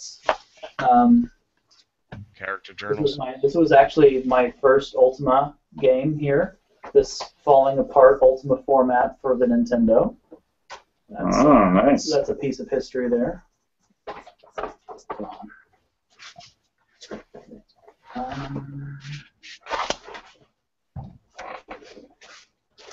So, you recognize this? Of course. Absolutely. That's one of the few T-shirts of the Deep Past that I still wear. I have it in my. I almost wore it today. I wear it in my main drawer of T-shirts I pull out every day. I have a certificate of authenticity. Ultima Forever Map, Ultima Miscellaneous X-Ray, it might be in here. I have a certificate of authenticity for this shirt that was given to me by the person I purchased it from. So, you would know who that is. We'll see if I can find it. Or maybe it's actually in here. Oh, it is. So this shirt was purchased off of Derek Sanderson. Yes, it does. Yeah, Windfeather. Not Derek Sanderson didn't as much as Windfeather. Yeah, that's right. Wow. So here's a question. I wear this occasionally and wash it once in a great while. Will that stay? This should stay. And if it doesn't, we'll do it again. We'll add it back if it goes away. Awesome. It should stay though. But that right there is probably. Someone asked me what's my my favorite thing in my collection. It's actually that. I don't know why. Ultima Forever Cross Map. Another Ultima ad. There you go. How's that? There's a good one.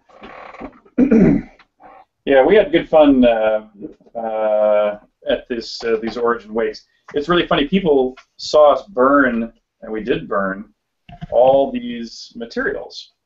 And so some people, collectors in particular, were horrified because we're burning all this material, except the material really was just printouts.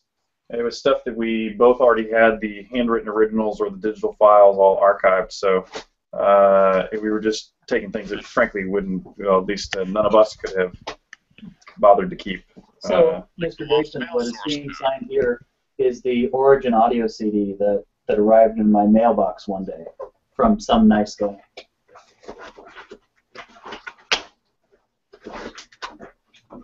And this is my awesome folder of cool goodies from Joe Garrity. Has Joe been the benefactor to all of you? To all of us? He's even done stuff with me, by the way, too. So he's sort of my benefactor too. He gives everyone the first. He gives the first hit for free. Like a good pusher. Yes. Okay, now this is funny. The Ultimate Collector's Guides came with certificates of authenticity, but they misprinted. And I said to Stephen, send me the misprint. It's a collector's item. So Joe Garrity got one, Kenneth Culley got one, and we were the only two people who got a misprint. I will have the only misprint that has Richard's signature on it. Yes. Talk about a crazy collector.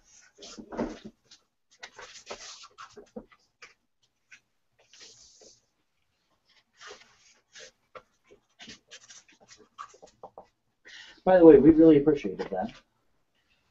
Absolutely. Of course, we'll have to get Kinga and my wife to sign this one. What the hell is this? Ultima 4 magazine advert. I think that's a shipping envelope. Thank you. Oh, there we go. Yeah, the nice British cover. Ultima 4, all kinds of fun stuff in here. Oh, have you guys heard the story of I mentioned we distributed through a company called Mindscape. And when we went out there to the European Computer Trade Show for the first time with Mindscape as a distributor, they built a big, 2-story castle at the trade show. And they asked me if I'd come dressed as Lord British, as I do quite commonly in the United States. You know, a lot of gaming conventions, Dragon Con, Gen Con, people go in costume all the time. And so I didn't think it was a big deal. I was very happy to show up in costume. And but Chris Roberts, who was with us at the time, said, "Richard, don't do that. It's really not going to go over well with you as Lord British in England, dressed in costume."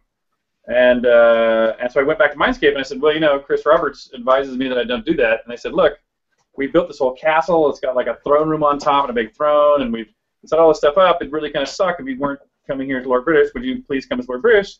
And so I said, "Okay, I would." So I went as Lord British, and they had set up this castle, just like they had said, and rows of seats and a throne at the top, and they had me sit up in the front on this throne, and they invited the first group of press into the room, and that first group of press, this one guy walks up, and the throne's like on a raised dais, too, to make it worse. And this guy kind of walks up and looks at me, and he kind of looks at me all the way up, and he looks all the way down, and goes, "So what the hell are you supposed to be?" Wow. And it got worse from there. Literally to a person coming in, it was obvious that that people thought it was ridiculous that I would show up in England in costume in a castle as Lord British. And so when I got the first time I got a break, lunch or whatever my first break was, I went and I changed out into regular clothes. I sat, instead of in the throne, I sat in another chair with everybody, and then continued to give my presentations of things from in the building, which was very nice, but not dressed as Lord British. So that was my biggest epic costume fail. So this is the home stretch. This pile, this is it. All right. We have made it. All right. Excellent. So, will you be attending the Hobloth as Lord British? Oh, of course. Of course. Of course. Did you hear that? Of course. Richard's planning to attend the Hobla. Yeah, absolutely. Schedule permitting, of course. Yeah, it should be. I should be able to attend. I can't guarantee it quite yet until we get a little closer on the schedule, but I intend to, and I think we'll be able to.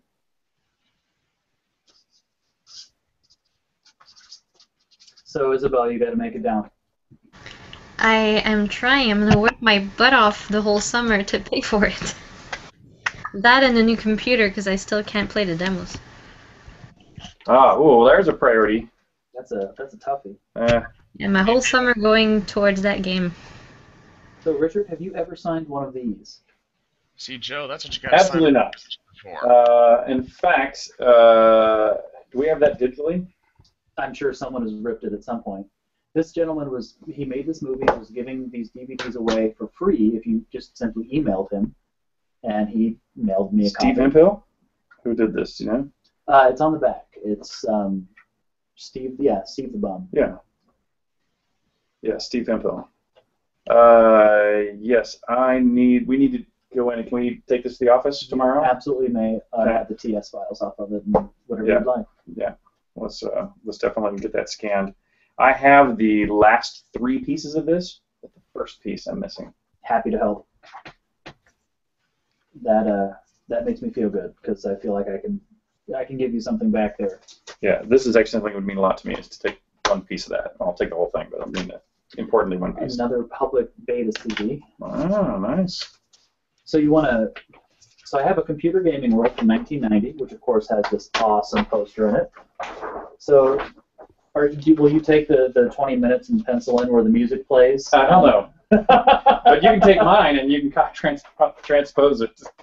So the reason I say that, guys, is in the office, for the design documents for Ultima 7, there's several of these maps, and on the back there's this encounter happens here, this weather happens here, this music happens here. Because we printed this poster long before the game was truly finished. I mean, the world was laid out, but not all of the fine-tuning for spawns of creatures and music playing, all that kind of stuff. And so since we had just printed this very nice, one-to-one scale of the whole world on a large format sheet of paper, I took about 5 of these posters and used them to do the design work. And so those posters are in my office that Joseph was going through just as we were rolling through other materials. Oh, one last thing. We have 3 minutes until 9:30. What's the link to November and there's 3 or 4 little trading cards next to you. Okay. Which you may not have seen those before either. How is this folded? That's a good question. Carefully. I don't see any way they can fold. So these little guys. Oh yeah, I remember these. Artwork for the Nintendo. Yeah, I've seen these. I'm sure I've never signed one of these before either. It folds just like a road map, which is with magic. And of course, Richard, I have to have you sign mine.